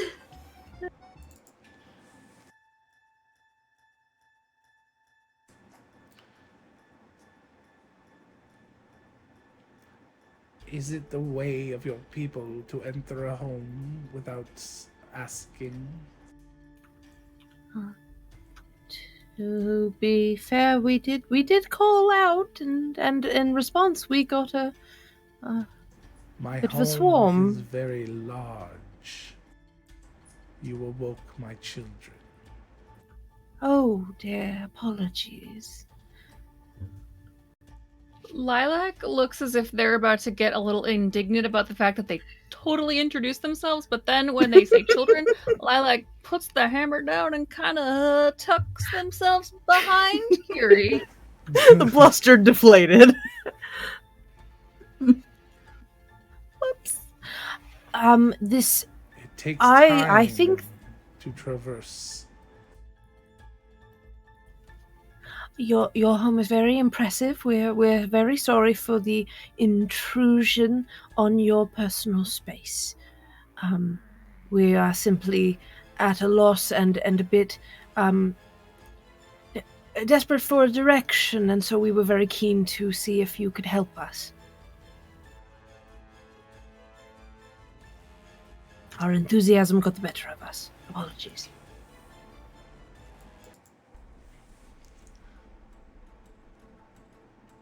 Who are you? Travelers. We're the crew of a ship. An unlikely crew, as it were, but yes, travelers from very far off, and we would just as soon leave you be to your own devices if we weren't in a bit of a bind trying to return to our home. Do you not have names? Oh, so sorry. Curie. Pleasure. Looking for a hand of some It does not offer form. one. Piper, we were recommended to you by the Daslo. Or you were recommended to us by the Daslo, is what Tessa meant to say. Sorry. Good name dropping.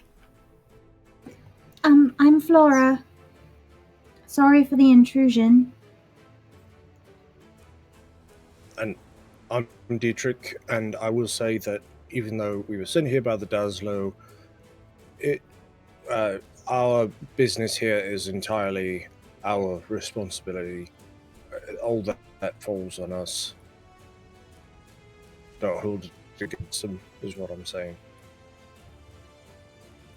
Yes, we wouldn't want our foolishness to sour your relationship with them, please. Kind of turns and looks at Dietrich. Do you care for this relationship with the Daslo people? Potentially, they seem to know you, or know of you, and had some dealings, so I don't want to I'd rather not any of our actions damage the relationship that you have now. Very few spelljammers in this area do not know of me. Well, you've met one. You're not from this area. I should say not. That's why we were searching for maps to try and find our way back home. How did you become so lost? Excellent question. We were traveling, and we were going to take a quick dip into the Nexus from our sphere, I suppose. And we ran into something, and that running in killed a lot of people on our Spelljammer. And then there were small, it's like we were inside of something that was made of rocks, and how would you? It's like little crabs, like space crabby things, and We got swallowed by a big creature, a really, really big Nexus creature. For only the gods know how long. And now we are trying to find our way back home. It was supposed to be a quick tour, but has become much more than that. And also a narwhal. So that is secondary to the original circumstances. But no less important. I feel like maybe for emphasis, like the crow caws at that point, like just comedy of bad explanations. Thank you for the emphasis. He kind of comes down and walks over to Dermot. Tell me about this narwhal. Oh, I'm Dermot, and this is Peanut. We haven't been introduced yet, and your children. I didn't want to hurt them. I'm sorry, but one of them stung me just for a little bit, and I put him into timeout. He wasn't dead. He just was like, I'm just going to take a little rest over here. The narwhal is a private member of our crew. Travels with us under our protection. He's Jeremy.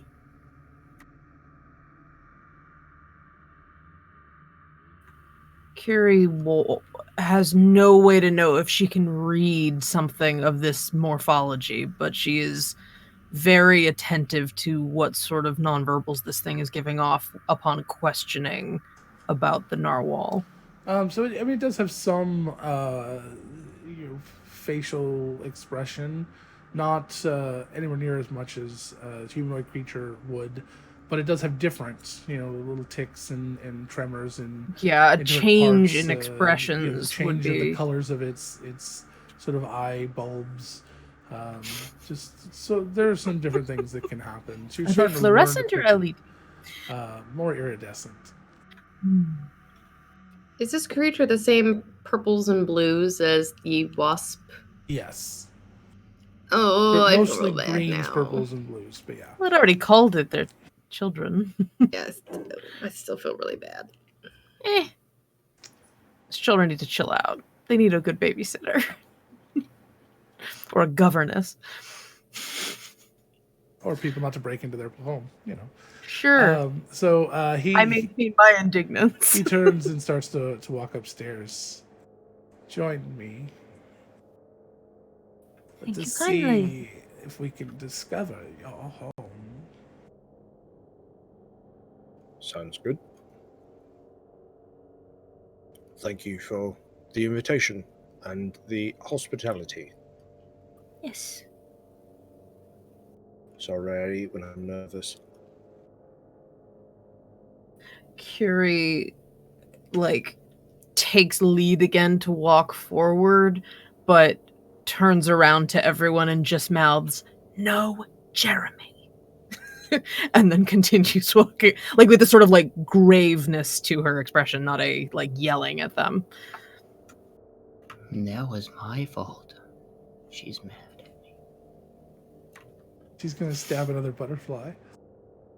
in front of it. No. So he starts to take you up through several levels of this building, although most of the layers seem to be kind of closed off by doors that you can't see behind. But as he kind of comes up into this top layer, it is actually completely open on all sides. The roof just sort of floats above the building, and as you watch it, it's not like solid. It seems to like hover and kind of move up and down a little bit. And you can see out over a very large part of the city in this area. And from this particular vantage point, you see that it looks a little different. It's got a perspective aspect to it that as you look at it more sideways than straight down, things start to make a little bit more sense about what it looks like here in this area and how it relates to the stars in the sky and the spheres that you've seen in this area, and the charts that you've already gotten. Friend, I don't believe we caught your name. Ubanashtu. Ah, we misunderstood. How did you misunderstand, besides killing my children? We were to understand that the Ubanashtu were a people rather than an individual, or is it the case that you are the last? We are the Ubanashtu. Ah. I am the Ubanashtu. Understood. Is this whole world the map? It is the tool by which I create the maps. Ah, it's beyond impressive. My respect for your ingenuity.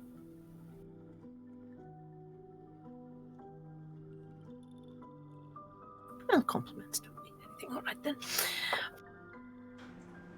Tell me about your home. What color is your sphere? Good question. What color was our sphere? Blue? We never saw Out of character. the area on the way out. You all never saw it, but you do know that it was blue. It was like a Good light guess. blue, almost teal.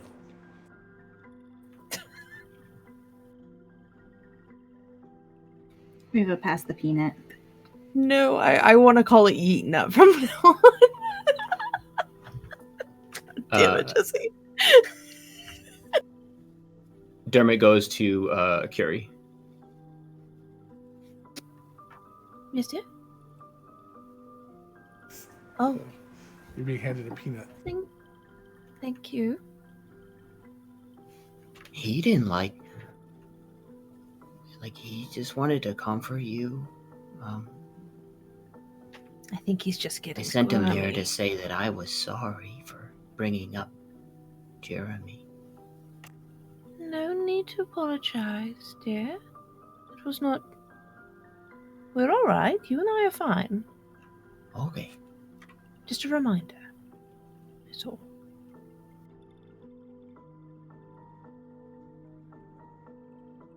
It was light blue, almost a teal color. So he pulls out this large tray made of the same sort of marble material.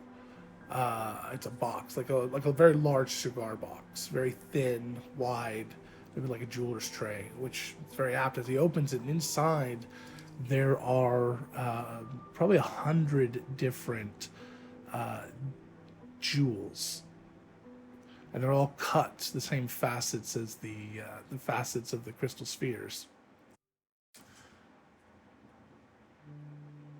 Do you see it here, or which is it in between? Not having ever seen it yourself, only hearing descriptions, you can only guess. But you choose a color somewhere between kind of a bluish and a greenish teal.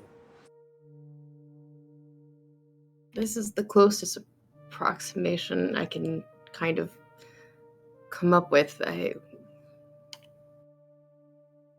What if there are a couple of close options? It could be maybe Kind The- of turns and looks at you. the first, Just the the head.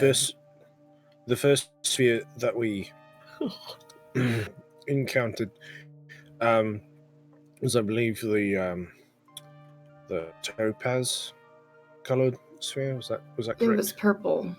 Purple. Yeah, the purple. First one we the went purple down one. to was purple. So he That was after we got lost. he Mhm. starts to guide your path back, and he pulls out some simple paper maps that have kind of just black and white hand sketching on them. He starts to kind of point as he rolls them out. He takes the crystals out. And he kind of places them where they belong on this map, and shows you the path of kind of where you've been on a semi two-dimensional plane, kind of showing the basic idea of where you've come from. This is primitive, but you might be able to understand. Right. So, is one of the blues from that direction, None of the or blues is it are on from the map. opposite? Perfect. So this Right. is where you were thrust into the Nexus. Correct. By which of the ever large creatures that could swallow a ship? There are several. Trying to remember what description he gave us. It was really, really large, and it had a lot of little, almost squid-looking things. She describes that as best she can, as best I can. I don't know what to say. It was rocky on the interior. Mhm. We could walk on the inside. It was very curved on the inside of it as well. They ship were could fly around these. celestial of some sort of like Right, space cool. jelly. Fascinating. I think I understand. And he pulls out a couple of other maps. These do not show appreciation for your situation. It's difficult without being able to show you a deeper understanding. What would I- that take? I would need to show you.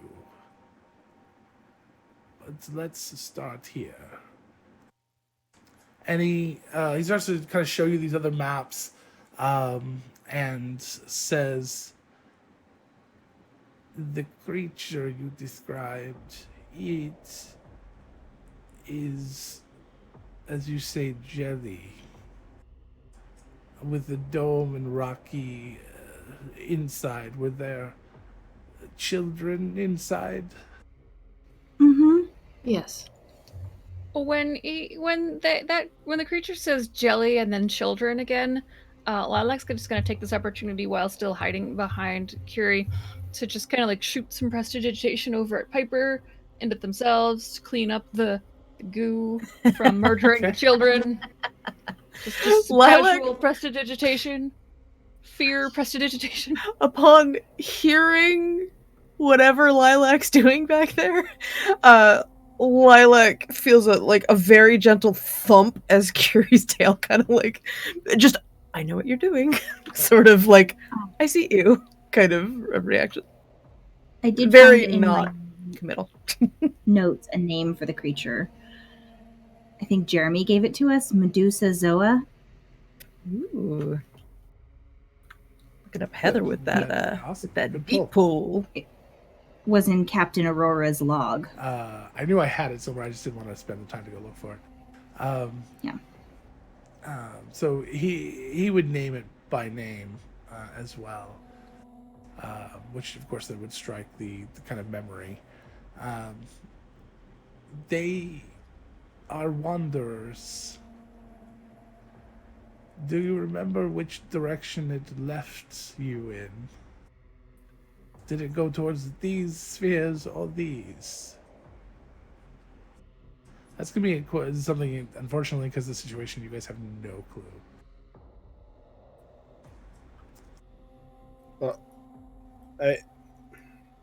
If we started sailing towards the purple sphere, would we have a rough o'clock bearing? Give me an intelligence check.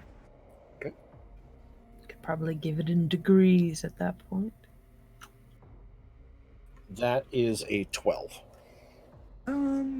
Left. I meant, so if you're kind of looking at the purple, it kind of went off in this sort of floaty direction. Where it went from there, but if you from where the ship ended up being, you could see the purple and the topaz, and you're like, okay, it went more towards the topaz than towards whatever. You could give a basic description like that. It's better than none. Okay. He'd relay that. As you do that, helpful in a child degree. In a what? A child's degree.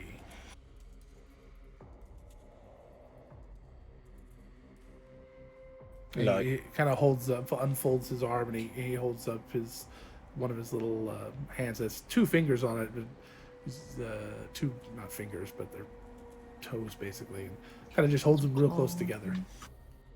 So like a small degree, okay. Small. Right. So it helped a very small amount, right? Okay. Better than But nothing. still helpful. Right, no doubt about that. These creatures are drifters. They flow. They can be predicted. And he starts to kind of point out some different areas. You're really not understanding the maps at this point. You have no frame of reference anymore. He's off of the map that you do understand. You're going the wrong way. All right.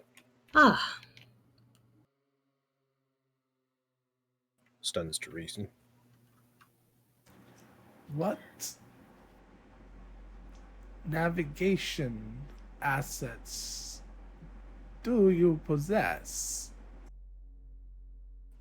The ship's wheel and some rudimentary maps and our eyes. We saw a sphere and we said, the purple one.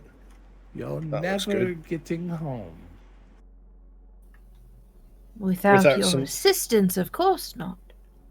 Not even with my assistance. You will need something much more powerful than that. Something Such like as? what?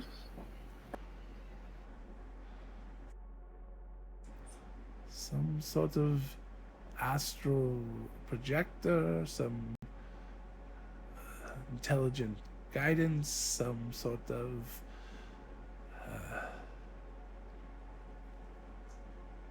I don't know. There's so many different ways. We've But got it's a a good thing. Modron. What type of Modron do you have? And he moves over to you. One eye. Round. Like sewing. You have a monodrone. Right, one of those. That will do. Another member of our crew, Curie says quite emphatically. Would he be capable of this sort of navigation you're speaking of? Oh, very capable. Very good. How soon could you bring him here? I mean, he's in the ship, so however long it'll take to get there and back. If he's not in the middle of a project. Have him bring it with him, maybe?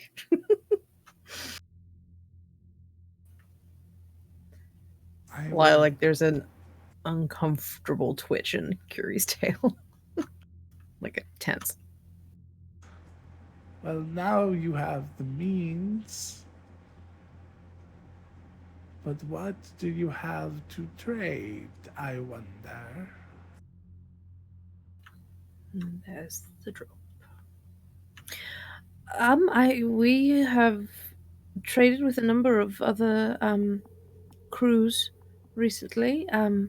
I suppose it might require consultation, at least among ourselves, to discuss our inventory. But we have a number of things that could be of use or value, one would hope. Is there anything in particular that you require or need? I could use more. And he kind of just pats the walls, and it's the metal that the building is made out of. What material is that? So he says a name in his tongue, but it's a proper noun, and there you have no equivalent. So it just kind of comes out as a chittering. I'm afraid I'm not familiar with that term. Where would one acquire such material? Perhaps we could fetch it for you.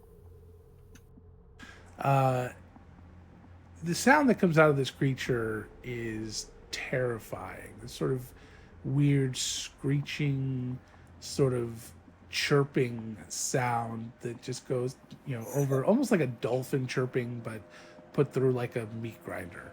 And the sound, Excuse not me, the Logan. dolphin. Okay. We Maybe don't instead need of any a tuna meat safe grinder, you dolphin. mean what? Maybe you meant a distortion, which is the audio version of a meat grinder. Or we can just get back to it. I stand by what I said. So, musical meat grinder. A musical meat grinder. Somewhere Jeremy flinches. And, Doesn't understand where the shiver came from. Do any of us ever? And he kind of throws his head back, and his mandibles start to kind of click together. I take that was fun. Yes. I'm sorry. Is there something funny? He just points at one of the nearby planets, one of the other colors you haven't visited yet. I don't remember which one off the top of my head. I'm sorry. And he says, "You could try to get some there. It is where it comes from." I take it this is less than simple of an endeavor by your reaction. Very less. I think you'd find we're rather resourceful. But what opposition would we face in obtaining this material for you? So he chitters off again another proper noun that you're not familiar with. It's not the tide, is it? The what? The The tide. tide. No. He kind of just stops and turns and looks at you, Dietrich. Piper goes a little pale at the tide. What do you know of the tide? A very, very hungry member of the tide, we assume, that was aboard our ship and then died aboard our ship. They happened to drop that, the tide was coming, So He walks over to you, Dietrich, and he kind of leans down and he looks you right in the eyes. Did it drop any spawn? Would it have done that from itself or from the giant, fuck all huge From shell itself that was... when it died. It was no. He looks at the others. I think so. Not that I saw. I'm sorry, my head was engulfed in tentacles when it died, so I have no idea. Not that we saw. Which sends a shiver down Curie's back. I'm sure. God fucking damn this song. It's the new Electro Swing. I'm sure What's it called? everything is fine. Right. Wink, wink. First starts rubbing the back of her head like, oh god, did it like put spawn Oh, in my God. brain? So, That's not how that works, I'm sure, but you know.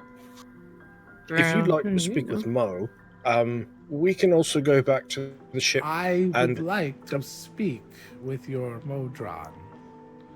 Right, and we can also double check the hold for any spawn. What would they look like? Like it? Or do they have a different morphology when they are small?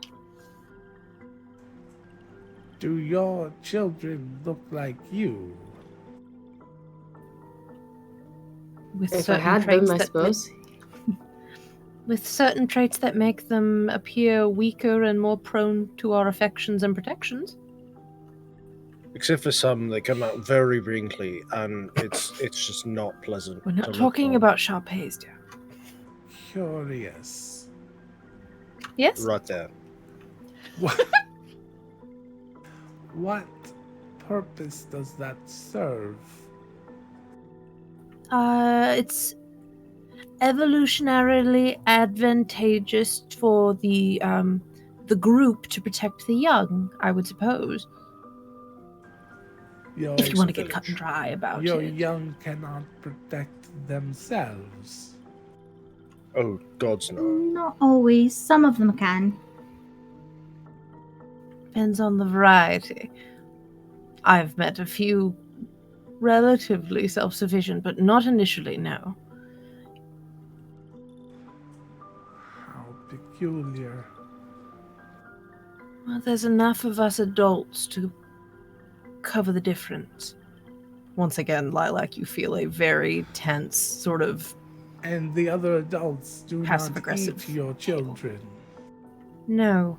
No. Most of them, though. Lilac look for the exception. Has like, does Curie wear skirts? Is this Curie has a coat on, like a long embroidered coat. okay? Then Lilac is actively like clutching onto one of the sides of your coat. And it's kind of poking around, and thinks that there's actually a reasonably good chance that maybe this thing will think that Piper and Lilac are children, and that it's gonna want revenge. That was my next thought. And is real scared right now. I mean, to be fair, most people would think that I would. Well, I mean, the people who don't know would assume that I was a child of, say, Dietrich or given stature difference. But I mean, it Why would depends. they assume that? You look so similar. Precisely. Because of how similar we all... She looks down at her hand. Some of us all look together. People tend to make judgment calls based on very specific variables, such as height. So, it's a simplistic way of looking at people, but it helps as a shorthand. So your No offense. larval stage must be very short. Yes. For some, yes. It depends on the person and the race and the creature you're talking about, but it's relatively diverse short. home. Most of them are under a year. For people like Flora and Dietrich, I'm the size of maybe one of their young that would be a year old at most, even though I'm full grown for my people. Is this just an idle academic curiosity, friend, or is there a line of questioning to a purpose here? He kind of ignores that. How many of those do you have? And he points On to, the ship, none. Points to Peanut.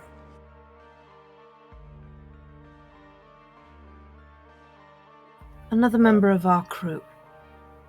And he's one of a kind, as far as we currently know. There's a little tug on your coat. There have Mhm. been many space hamsters. It is not unique. Peanut. Peanut sees the attention being put on him and hops to Lilac behind Curie, and Curie suddenly finds herself a shield. It's a terrible idea, Diaz. His mother, unfortunately, was killed in the crash, so he is the only space hamster we have aboard and our only means of propulsion through the Nexus. Correct. It seems that everything you value is a member of your crew you aren't willing to part with. We don't have much to barter, I'm afraid. We must hold on to what we have if we are to survive. What about things like, we've got the... Have you need for magical plants? Or telepathic zucchinis. That was my next point. We do have a royal, just putting it out there, a member of royalty who would be more than willing to, Curie's a terrible person, more than willing to negotiate a trading of her expertise and her station for the benefit of the crew. She's quite selfless like that. Thank you, Curie. That's very kind of you to say about me. What is royalty? One of high authority and station, which results in the deference of other members of our society. What grants this station? Birth. Bullshit. Or the gods in some cultures. Or copious amounts of alcohol. See above. It depends. Different cultures have different ways of bestowing rank and title. In this particular crew, in this particular person's circumstance, she was farm raised for it, you could say. From birth. Just popped out of the ground, a princess. Farm to Lilac, fable. not knowing what you're talking about, is really confused and still thinks you're making allusions to Piper, and Oh no! doesn't know what's going on. Oh no! It's just like shooting eyes at Piper, clutching onto Peanut. Our value to others in terms of trade has often come in the form of service or acquisition rather than giving up what little resources we have in our possession. So it would seem that we would be far more capable of providing something for you that we do not have on our person as of yet. If that would be a reasonable direction to take this negotiation. But we could go fetch something for you, as it were. Exactly.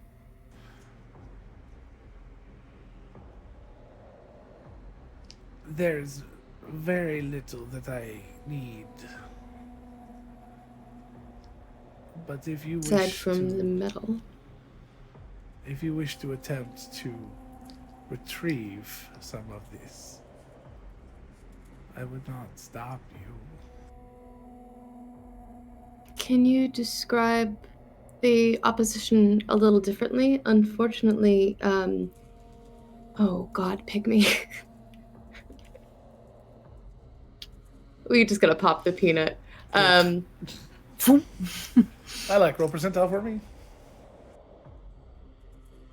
Oh, we didn't do the first one either, did we? Yes, we did. We did. It was Oh, the we did. Okay. The Finger Finger trap. trap. Oh, yes. Gotcha. Sorry. So much has happened since then. unfortunately, I apologize. I couldn't quite understand what you had said about the opposition. Perhaps if you described the physicality? 13.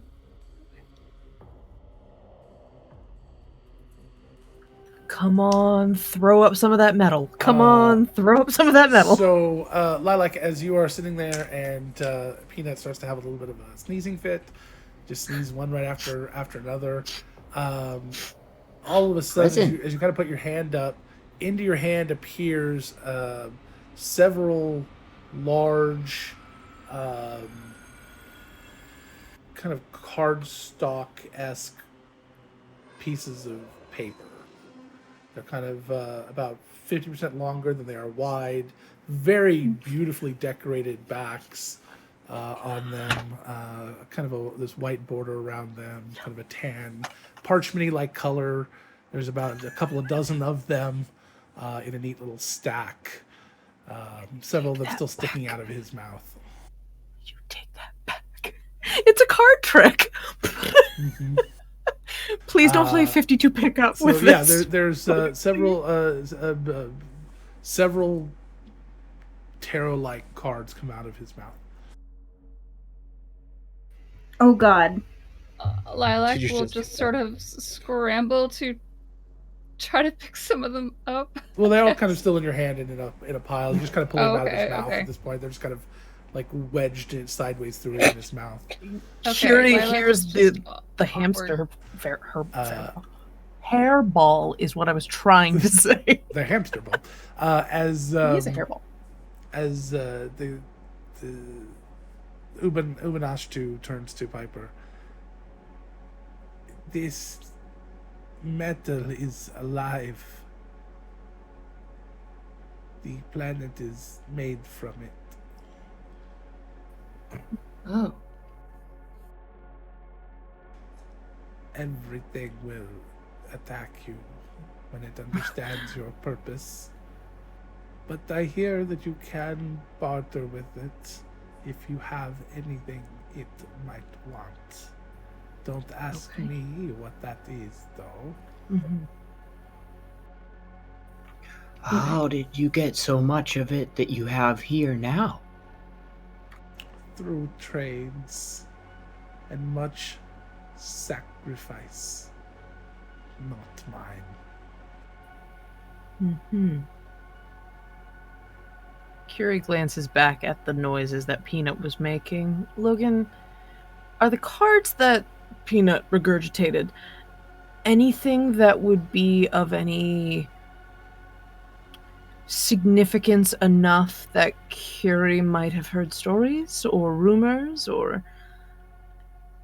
Do you want to do that now? Do you think about that in the middle of the conversation? She's kind of idly glancing back at what happened, but sure, I can do it later. I mean, there's lots of magical decks of cards. Okay.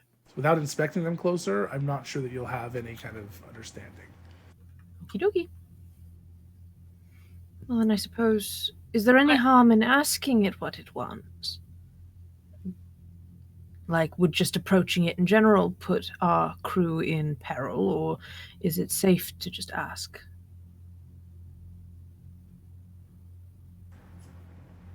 I do not know.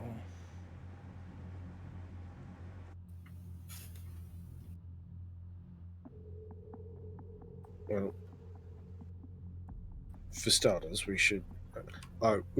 do you want to talk to Mo before we obtain something of trade, or do you want to talk to him once we've managed payment? I would love to talk to Mo now.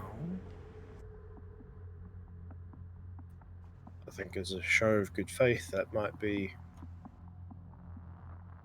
worth our time and effort. Sure. We can arrange that.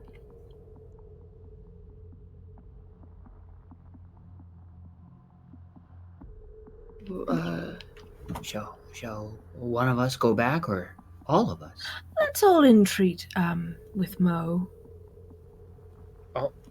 I'll stay behind if that's all right. Dietrich? Show of good faith, you know. Okay. And how shall we get your attention when we return to enter? Is there a slightly more polite way to return to your home?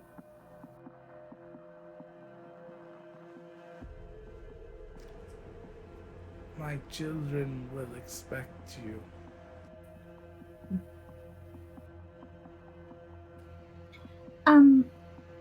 I think I'll stay with Dietrich just in case. Right. Never know. Splitting the party it is. I'd like to know more about your people, if that's all right. I've never seen any races like yours. Well, I've seen the chitin, but they're not exactly the same.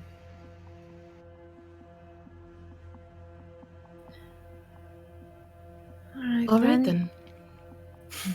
Jinx, owe me a space coke. A coke, if you will. Nope. That's not a thing. There's no vending machines we've seen yet. Okay, so some of you are returning to the ship, or all of you are returning to the ship, or what? Looks like everyone but Flora and Dietrich, unless anyone else wants to volunteer. That's fine. On the way out, Curie walks up to Dietrich, puts her hand up, and like pats him on the face just a smidge harder than would be affectionate. And Mind the claws, love. mm-hmm.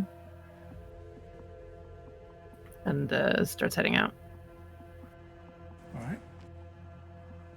Piper follows. All right. So you guys head back to the ship. What do you do once you get there? Make a really low growl noise first. All right. Then He's probably sewing. yes, probably. Is this something we should be talking to the captain about? Or do you think she has much concern for Mo? He does run the inner workings of the ship. It seems he's relatively vital. I am less inclined to leave Flora and Dietrich there for any longer than we absolutely have to by Sure. themselves. And the captain did trust us with the away mission, and yeah, let's just All right. better to ask forgiveness than permission, and which is terrible philosophy for a paladin. And she just walks Piper, off to it. I'm shocked, appalled, and so proud of you right now. I really didn't like that thing. Neither did I.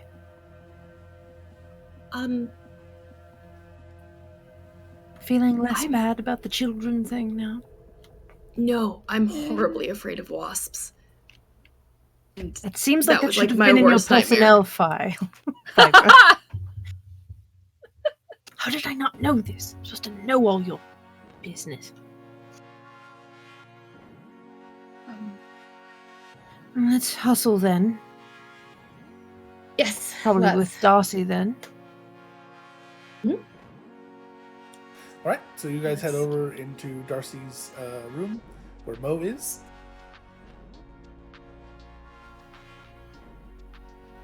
Knock knock, gentle friends. You have visitors. Oh, Hello, dear. hello. How's it going? Darcy kind of looks up Interesting. and nods a little. Lilac, are you there? Lilac is there, and Lilac is just gonna, glance around the room and see if Darcy's there, but not look like they Totally. care that much. So No, I totally don't care. So as Darcy looks up to kind of wave and nod as people have been coming to see Mo for other things as well.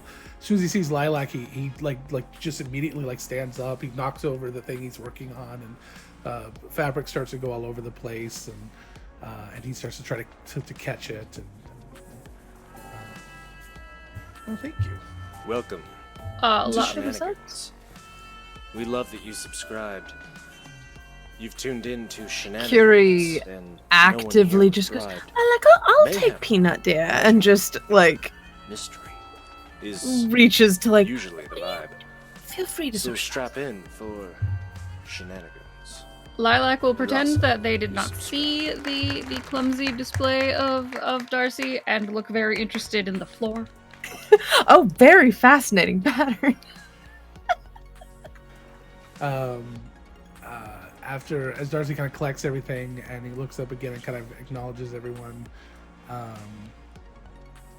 he just kind of just sits back down and starts organizing the fabric. Most just like staring at you while still using the sewing machine. Oh, yeah, we would like you to come meet somebody. Oh, okay. I'm kind of busy. It's important for the well-being of our journey home, Mo, and we would very much appreciate it if you would come with us rather urgently. Oh, all right. Well, if it's that important. It is, yeah. He finishes up the stitch he's working on and then puts it aside. All right, let's go. Thank you. Very. He grabs his big flowery Kind hat of and you. puts it on. Darcy, dear, we're very sorry for absconding with your sewing companion, but No, we'll it's bring all him. right. I'll get organized and just work some things out here. Please take your time. Very well, thank you. Lovely to see you again. You guys are fast friends. I like it's nice. Helps to have things in common. I find that's absolutely true. There is a just real awkward sort of like Lilac goes to like wave goodbye and then thinks better of it and starts to like half curtsy goodbye and then thinks better of that and then just waves goodbye for real and then leaves. We'll work on that. I imagine, Darcy, that you are being from such an esteemed family on Lewy that you are quite well read and enjoy a good book. Am I incorrect? I do enjoy reading. Excellent. Join me, Piper. Join me in the schemes. Perhaps we should organize a book club of some sort. Oh, I love that. That's wonderful. Piper, you're a genius. We could all use a bit of recreation of the intellectual kind. Some socializing, perhaps? I did bring a few books that I could contribute, sure. Wonderful. Well, I assume, Lilac, you'll certainly be involved. Seems right up your interest. Lilac had Yeah, Lilac already walked left, out. Yeah. Lilac! Damn Do it, you I was trying to grab book her. club? I know that Lilac was the proprietress of a bookshop back home. I'm sure that they would love to. Yes. They would love to join. I'm sure they would enjoy organizing such an event. We'll speak with them. We should really get going. Piper puts hands on Piper's... Curie puts hands on Piper's shoulders and turns her towards the door. All right. So you guys go out. Mo's been kind of stand there staring at you. And you I guys... am absolutely ecstatic, Piper. Good job. I tried. The parent trap... Or, I don't know what the equivalent of that would be. Welcome Thank you very to much. Shenanigans. So you love guys that head you on subscribe. back to the building. You've tuned in to Shenanigans, and no one here During is this bribed. time, Flora and Mayhem, Dietrich, what magic. are you doing? Mystery is usually the Flora's vibe. focused on the maps. So strap She's in curious for about how the layout is and everything. You're The awesome. paper maps are unfortunately only two-dimensional, so they're very difficult to understand as there's several layers of information kind of overlaying each other, and the language that he writes in does not seem to be something that is caught by the translator, since I don't think that we said that does writing, it's only verbal. You know, with a under comprehend languages spell, you might be able to understand some of it, but even then it's extremely complex. Yeah.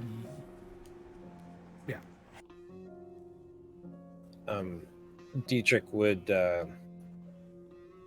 while Flora was concentrating on the maps, talk to Ubanash and pull out one of his journals.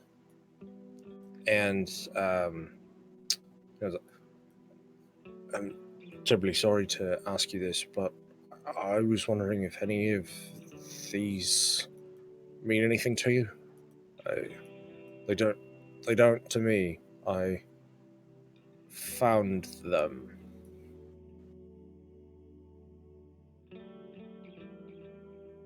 A lot of them, all in one place. In my brain. What are you showing him? The symbols that Dietrich had drawn, like as he was like in that like fugue state. Ah, It's scribbled all over everything. he'll kind of look over them. Kind of flips through a couple of pages. These are incomplete at best. Right. This is, and he kind of touches the wall again. This is their language. So What they've adopted. It is ancient. Not usually written like this. All right. Their name is unpronounceable and incomprehensible to ears such as mine. Does this specific dialect or language have a name? He says again a proper noun that you're not familiar with, so it doesn't translate. Perfect. Yeah. Well, hold on. You cast comprehend languages on myself and just one more time. Sorry, I didn't quite catch that. Even then, there is no translation for it because it doesn't come through. It still sounds the same even with comprehend languages. All right. Well, that's And you can't more do, than you I had can't say. I would before. say it phonetically, except it sounds like a kind of a bug chirping. So that's the best you've got, unfortunately, at this point. Well, thank you for the information. Anyway, what kind of people are they? They are not a people. They are this, and he touches the wall again. Right, you had said that. Sorry, distracted. Right. Okay. Is there anything that we should know about communicating with them? Yes. It will probably drive you insane. Oh, good thing I'm already halfway there. Fucking edgelord.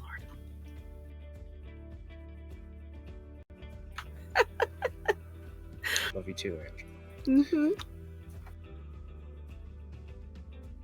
So, Curie and company comes back with Mo. And on the way, we'll explain to Mo the generalities of what this meeting is about so that Mo doesn't get blindsided. The idea of there's the navigator, or this cartographer who wants to speak to him about potentially how to utilize his skill set to help navigate the ship better to get us home because we're going the wrong direction. And this is probably our best bet to improve our chances of returning back. So I just so that Mo understands the gravity. He probably wants to tap into his arcane network. I understand that. Mo is celestial IT guy.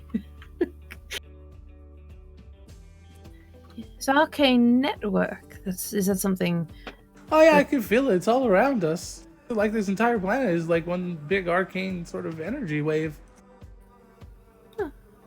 I'm not surprised by that, but is that something that you'd be willing to do, or more importantly, sure, is it's that really easy something to that's do and tap into that, and for a while I'll be able to keep connection with that until I understand fully the how to get home. But it would take a while. We still have to fly around a bunch. Sure, but it's a better start than no start. So, Oh, sure. as I long mean, as it's very valuable. Is he asking for something in exchange? he's still fishing for a price, but I think we have some direction. Oh, okay, that sounds pretty good. He wants It's more of the metal that that he uses for it. It's on another planet nearby. Hyper, not to be pedantic, I believe it is another planet nearby. Yeah, it's a living. He said a living metal. We might be able to barter for it or fight our way through it. Trades upon trades upon trades. It's like being home again. Hey Lilac, how do you feel about like a book club or something to pass the time? Out of fucking left field. Is now really is that a euphemism? No, like an actual like get together, sit down, just discuss books. Yes, Darcy brought up the point. It was a very interesting suggestion. It seemed like it was right. It was very keen to your interests, and we thought maybe you would enjoy organizing such a thing. You have the expertise, after all. Darcy brought up that he wanted a book club? Yes, he seemed quite enthusiastic about it. See, so okay, well now is really not the time. But Darcy is clearly a lot smarter than I am, and I think that I would just embarrass myself. So, Nonsense. It's an exchange of ideas. We shall have a salon on the ship. I will not hear no. A what? A salon? A meeting of minds. I really want to do my nails. That's a salon. I think I just proved my point. No, Curie is being overly ostentatious, as always. Of course. It's a meeting of the minds. We're walking, but really, Lilac, it's merely just an excuse for people of different experiences and different esoteric interests to share their information with each other. It's not about someone being smarter than someone else. It's about learning from each other via osmosis. See, and by osmosis, I mean discussion. I just don't think you understand.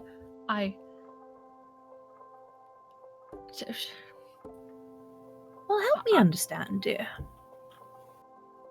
I think we did something very, very stupid by suggesting that he comes on this ship because we were all sort of getting along with our hunt partners that day, but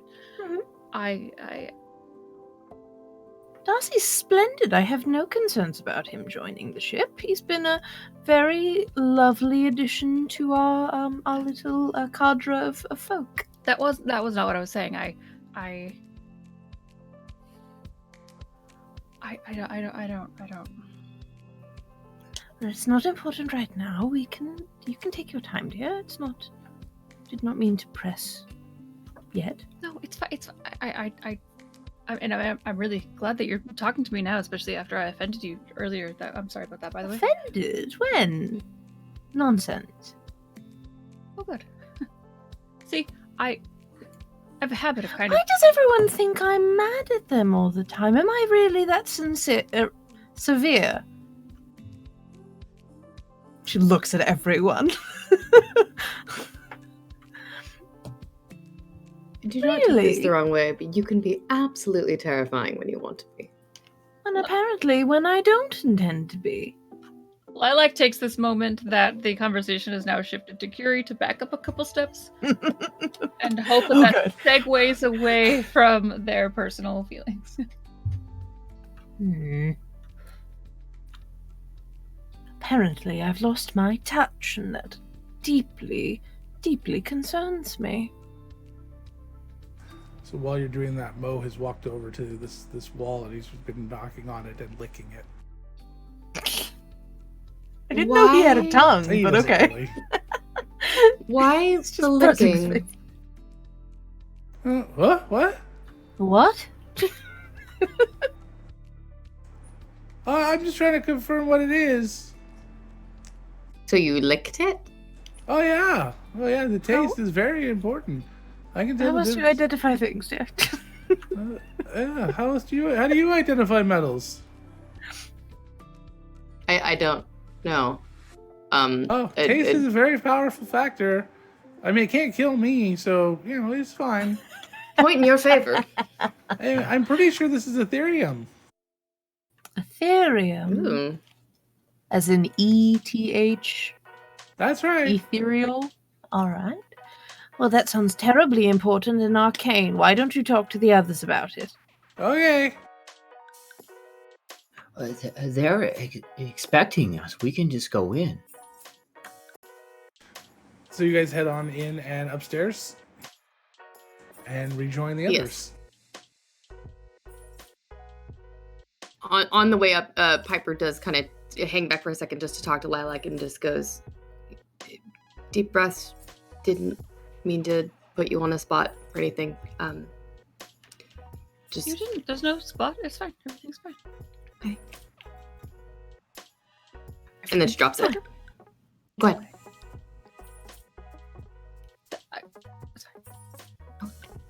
We can talk later. Or not. It doesn't. I mean, not that I don't.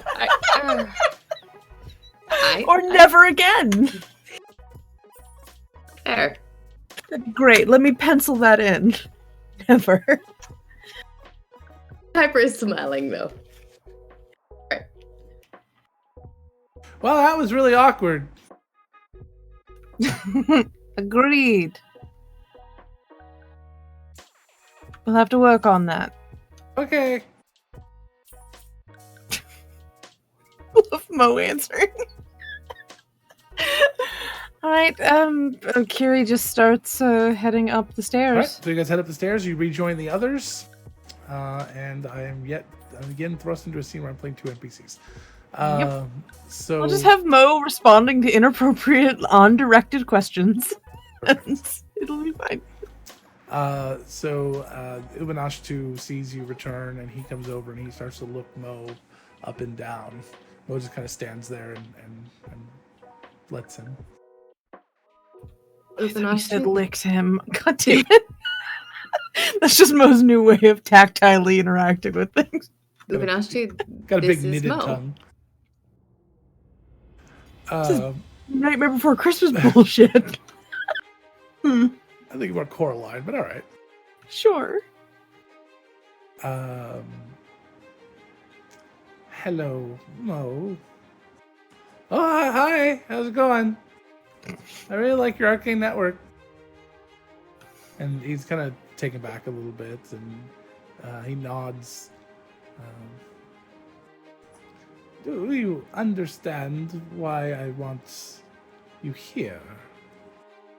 Oh yeah, you're gonna have me connect to the network, and then you're gonna have me probably upload a lot of weird charts into my head, and I'll understand sort of where we're at, kind of, and then the farther we go away, the more I'll understand, and hopefully be able to find us home. He understands perfectly. Lovely. That makes one of us. So, now on to payments. Yes, we were going Right. to go investigate that, the origins of this material and see if we could negotiate a sample for you. Is that not the case? How much are you looking for of the Ethereum?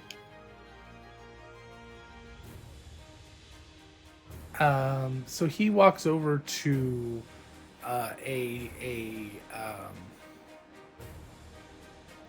part of the table, and he pulls out from a drawer this sort of small model, maybe. It's made more out of the marble material, and he kind of puts it down. It looks a lot like the same geometric sort of symbols and shapes and things that you've seen throughout the city, only miniature.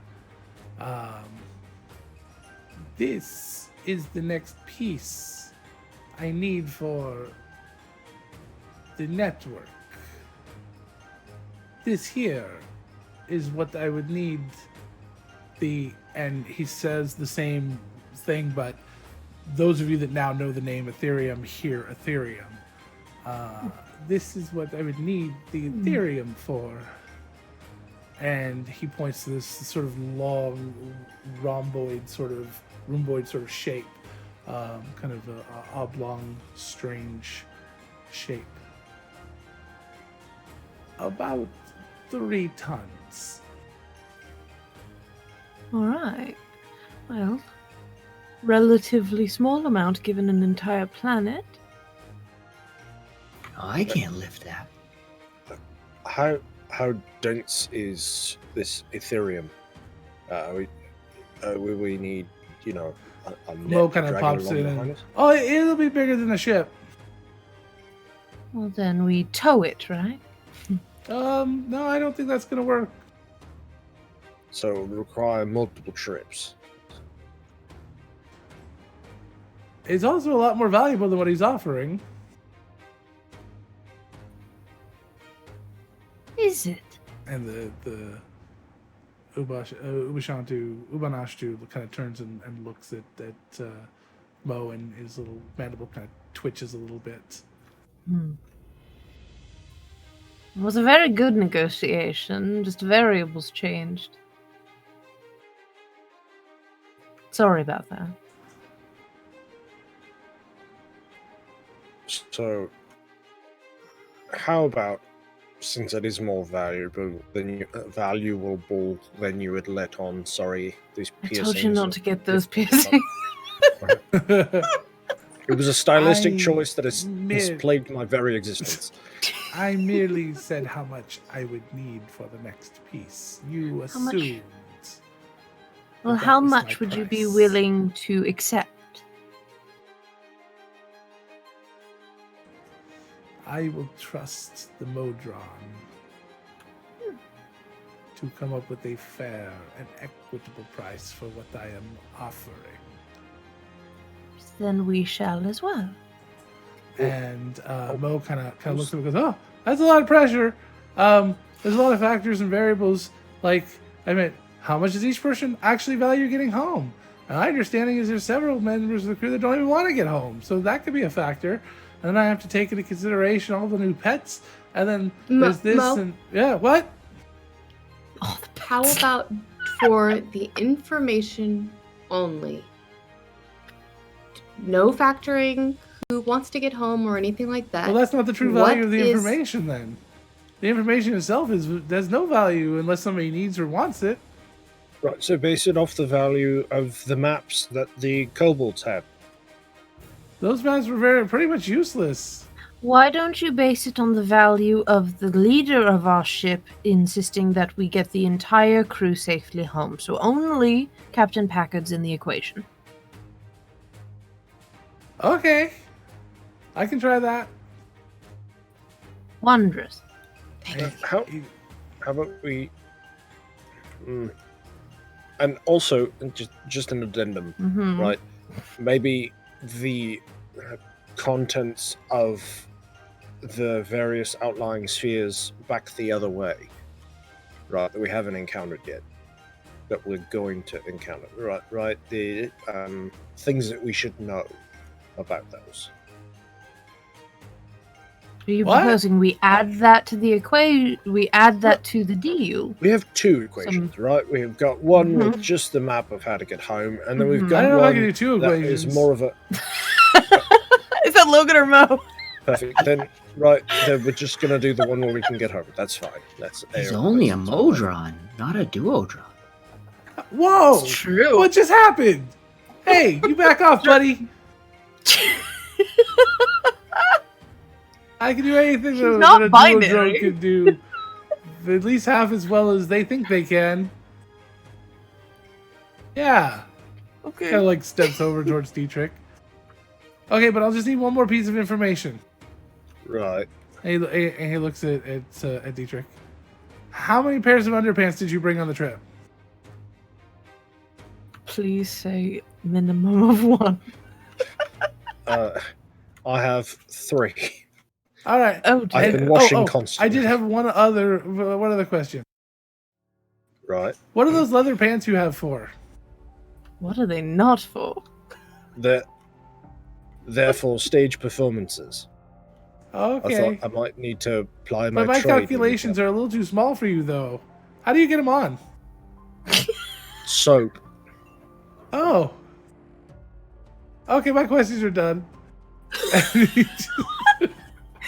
I just imagine Mo completely spinning around on his legs and his legs start walking the other way. I'm out. Does Curie say that what are they not for line out loud? Oh yeah. Lilac's gonna raise an eyebrow and kind of just like behind them, like look back and forth between the two of them. And there's like visible cogs turning. I'm gonna get you back for this matchmaking thing. So Mo, after a short while, Mo kind of looks up and he asks a few strange questions about the makeup and the types of equations that are used to factor this thing and what this is being used for, and it seems like Ubanashtu answers honestly as far as you can tell. You don't really understand a lot of what they're talking about, but after a short while, Mo responds, "Oh, I would say probably about 200 or 300 pounds, somewhere in there is probably a reasonable price. Call it 282 and a half." Call What? it 300. But yeah, right.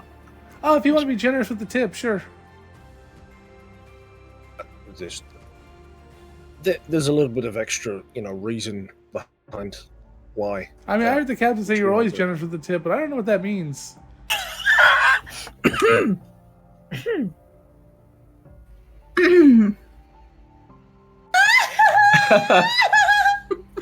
That is I think we absolutely found in out how character. Dietrich won the Piper raffle.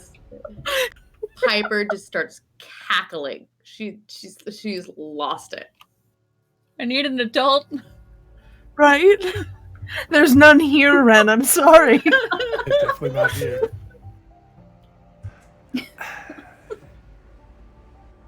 $300 would be acceptable to me.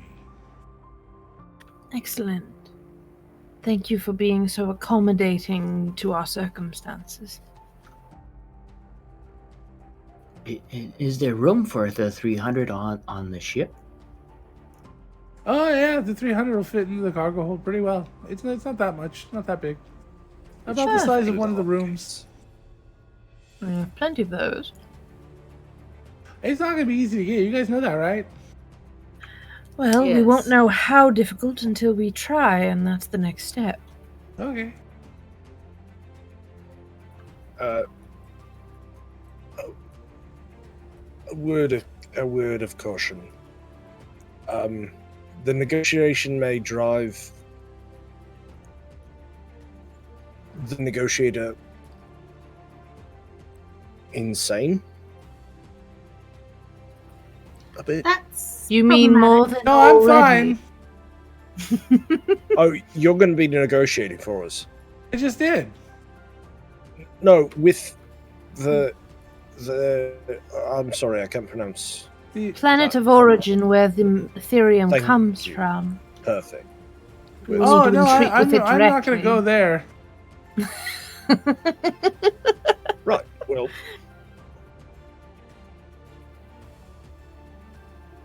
What is the When name you of the say- people we'll be negotiating with on Is the it, planet? is it just Ethereum?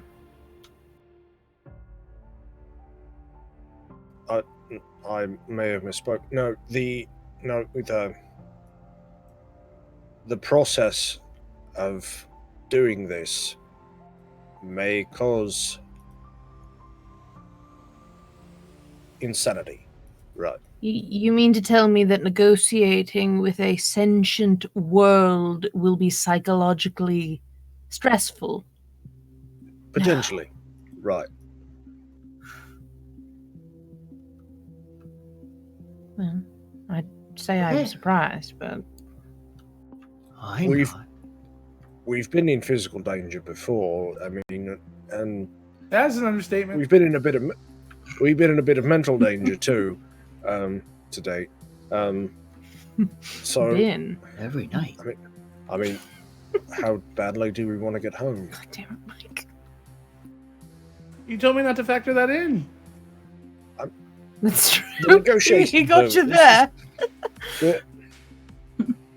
A hypothetical.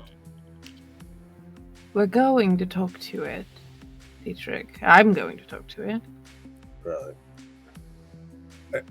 I just wanted it to be on the table. Our cards, as it were. Sure, Looks I mean, over I it, appreciate the Lilac. transparency. We have some cards. Right, that's why I glanced over at Lilac. We'll be careful. Glancing in a non. We're always careful. Or at least we're trying to be. Are we? Most of the time.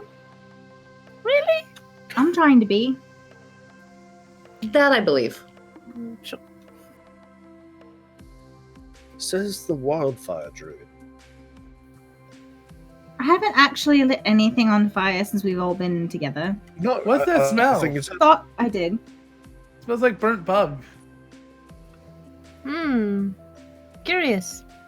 hence Well, the right, extra one 17. And we should be going.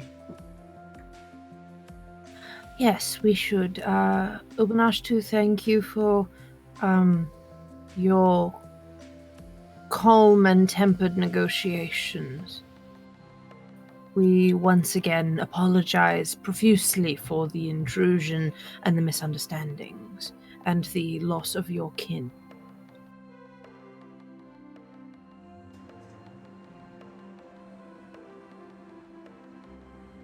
It's fine.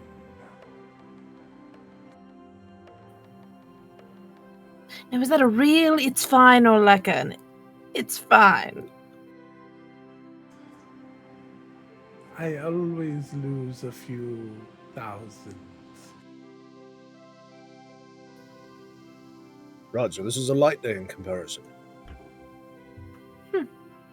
Piper kind of like, not Piper. Why do I keep doing that tonight? You kin Piper really hard. Piper's living rent free in your head. Get it. Come on, I was never gonna say, run. Love it.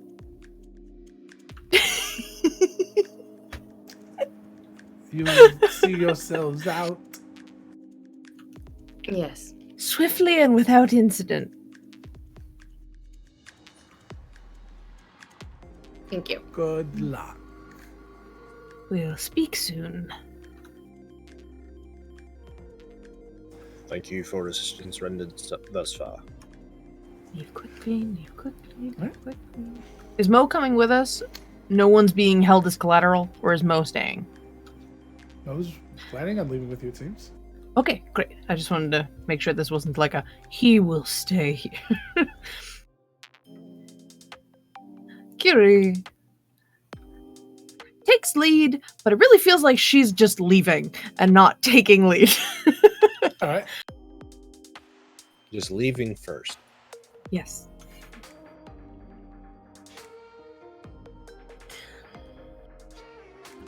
Lilac will quickly scurry after Curie. Can't talk tonight, apparently. Never mind. Stop trying. So you guys get back on the ship and inform the captain of the next stop. Yes. And explain the situation, because this should also be all cards on the table. Especially if we have guns now, just in case. So the captain will nod in agreement and say that she thinks that you did the best thing you could, and that this sounds like an excellent plan, and she's all for it.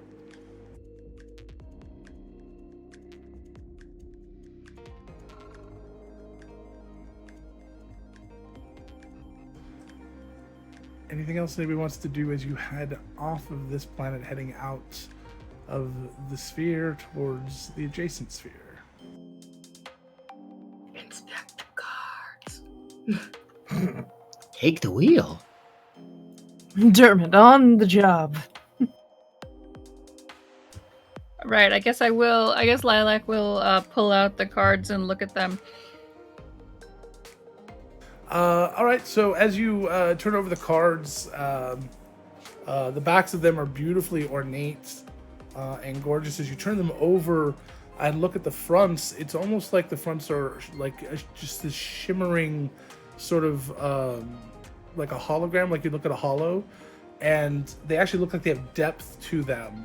Like they're almost like a box you could reach into, but you can't.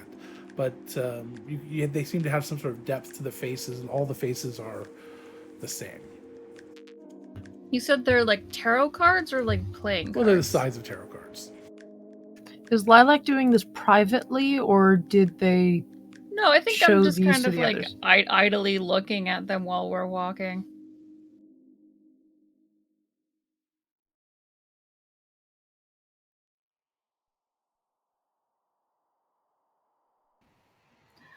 So what's on them? They look different than normal cards. I don't. They're strange. I'll just hand them over so other people can look at them. Fascinating. It's weird. Well, you should play a game with them. Well, they don't seem to have any intrinsic values on them, so I assume they're some sort of magic item. Then maybe they do something. I've heard of magic cards before. Maybe they play the game you want to play when you start playing with them. But there's not a full deck here, for anything I know of. I don't know. I mean, I've heard about some different magic decks too, and some of them are not good. Maybe you could tell fortunes with them. There was a lady that used to come into the bookshop, and she got very upset at me when we didn't have a New Age section, so I ended up having to stock some things. But she read fortunes on cards. And the bookstore forever smelled like sage. After counting through them, there are 23 cards. 23. Now, Lilac, was this woman selling you snake oil, or was she sincere with her divinations? I know plenty of both. I didn't ever let her read my fortune because I didn't really want to know. Want to be surprised? I don't blame you. I know that's not why. Well,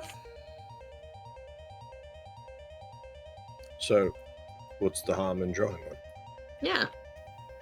Might as well see what they do. I mean, none of you I'm sure it'll can be fine. see what things do, can you? I know that's a thing that some of you sort can do sometimes. No, I can't. Well, then what good are you? I'll take She one. smiles while she says Pyro will take a card. Yeah, Lilac will hold it out towards you. Remember, dear, if you draw high, the house wins. So, Piper, you draw a card. Mhm. Roll me a D34. You have to use a digital roller for that. Mm-hmm. But no matter what number you give me, as you pull the card, it still just looks like a holographic sort of display on it.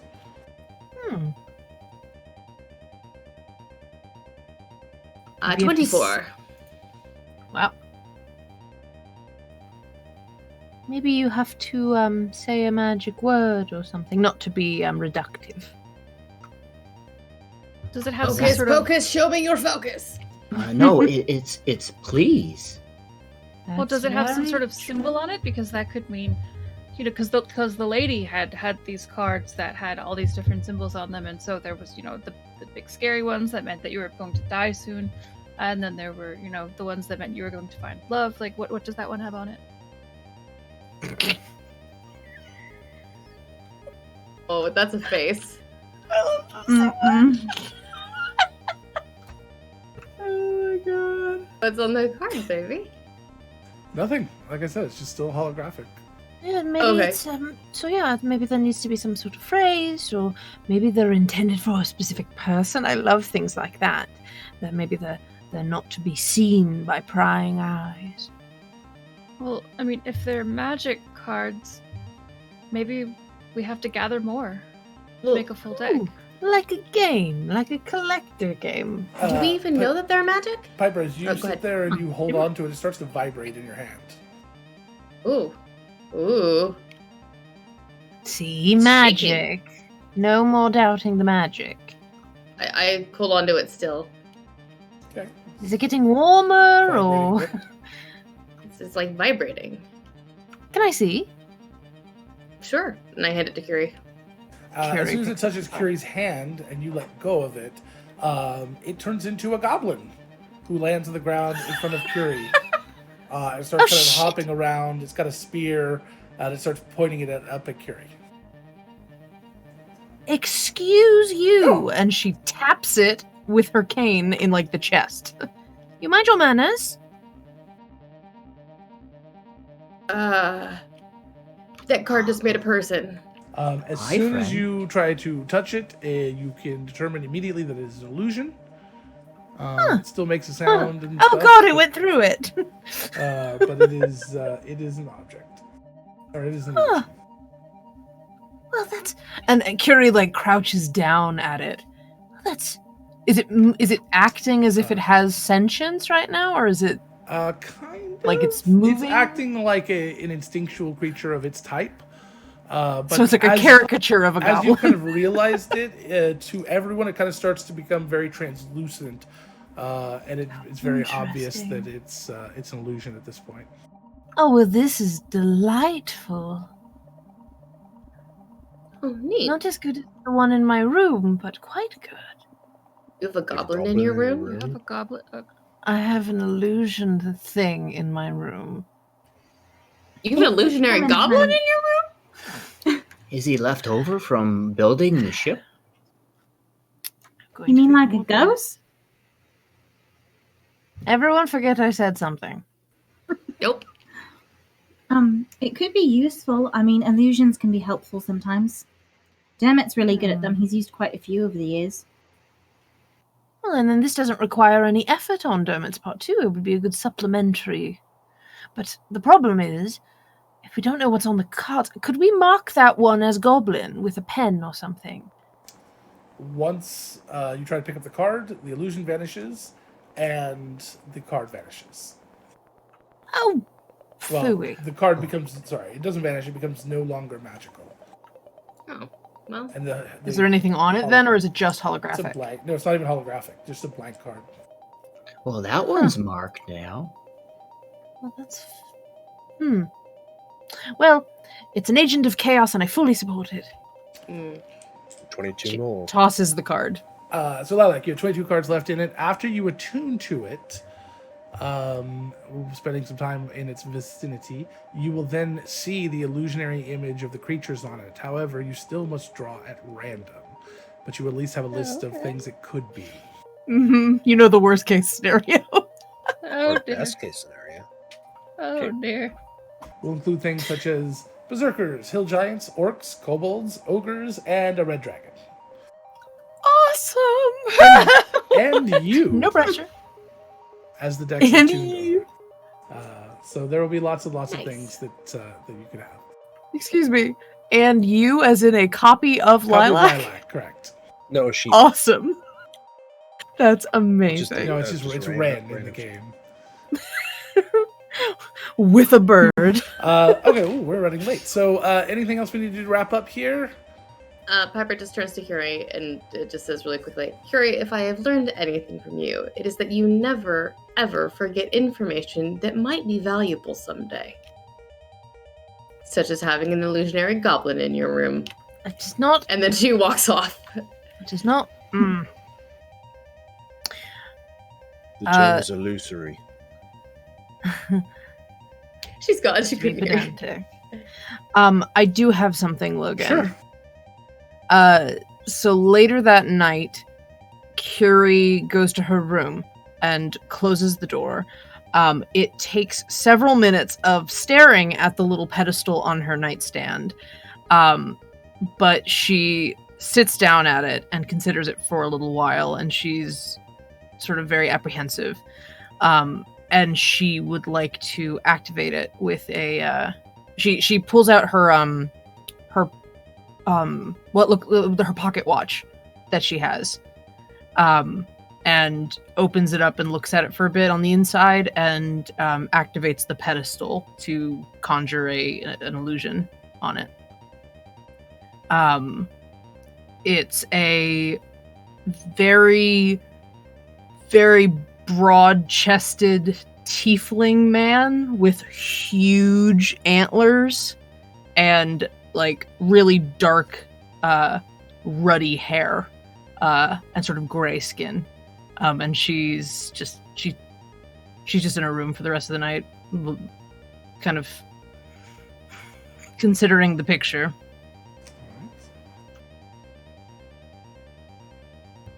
Curie will be in her bunk.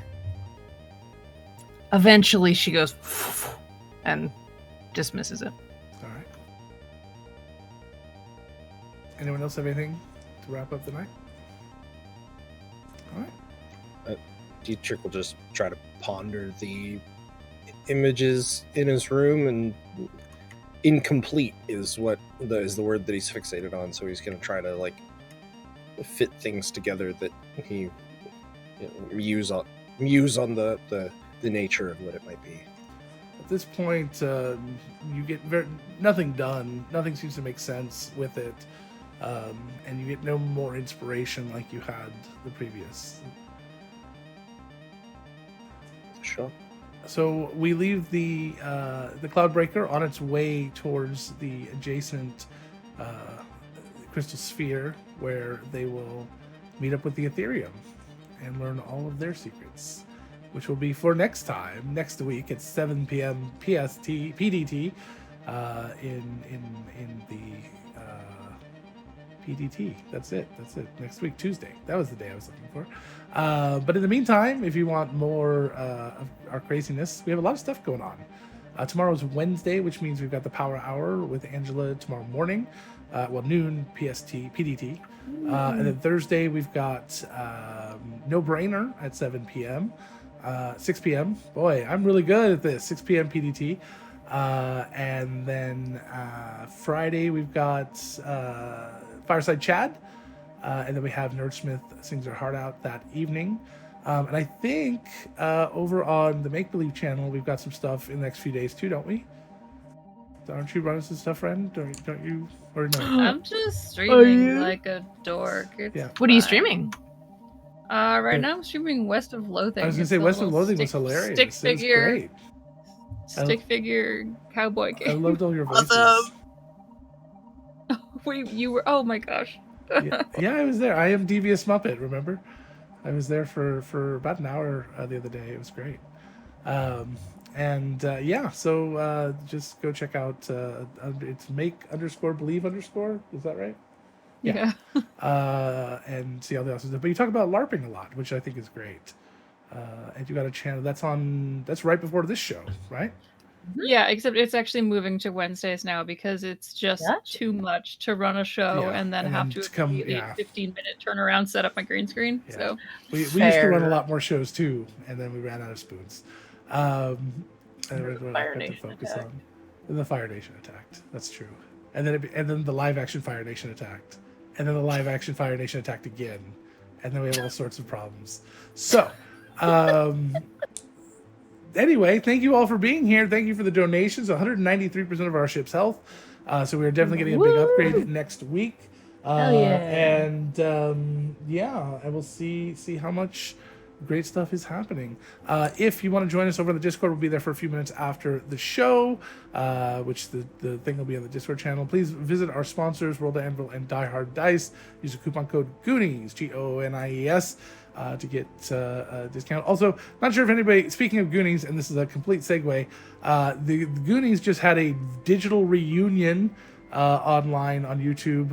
You can go and see them reading parts of the script and doing some awesomeness.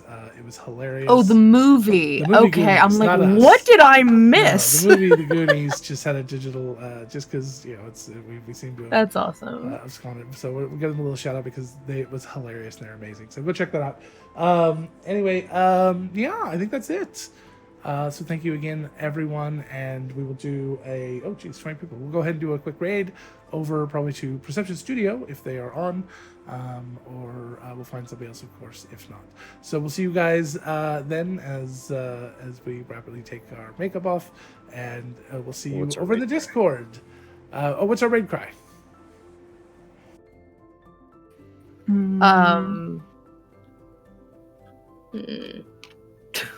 Nice arcane network you got.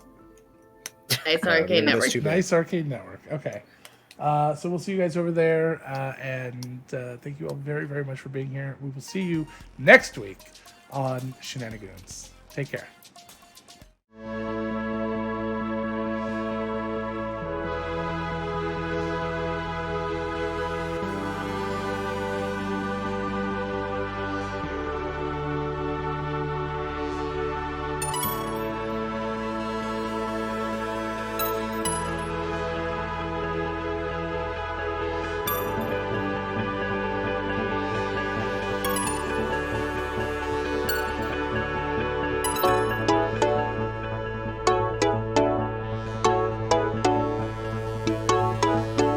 Sailing the stars in search of a harbor. Won't you join our crew? Lilac steady even when it gets heavy. Amidst the chaos, they'll see you through. Dietrich's disdain hides a gentler refrain to keep our spirits up. And where there's a fight, there's probably Piper. She's tiny, but she's tough. What's hidden inside, discover secrets big and small. And there's Flora to smile through the horror and wonder of it all.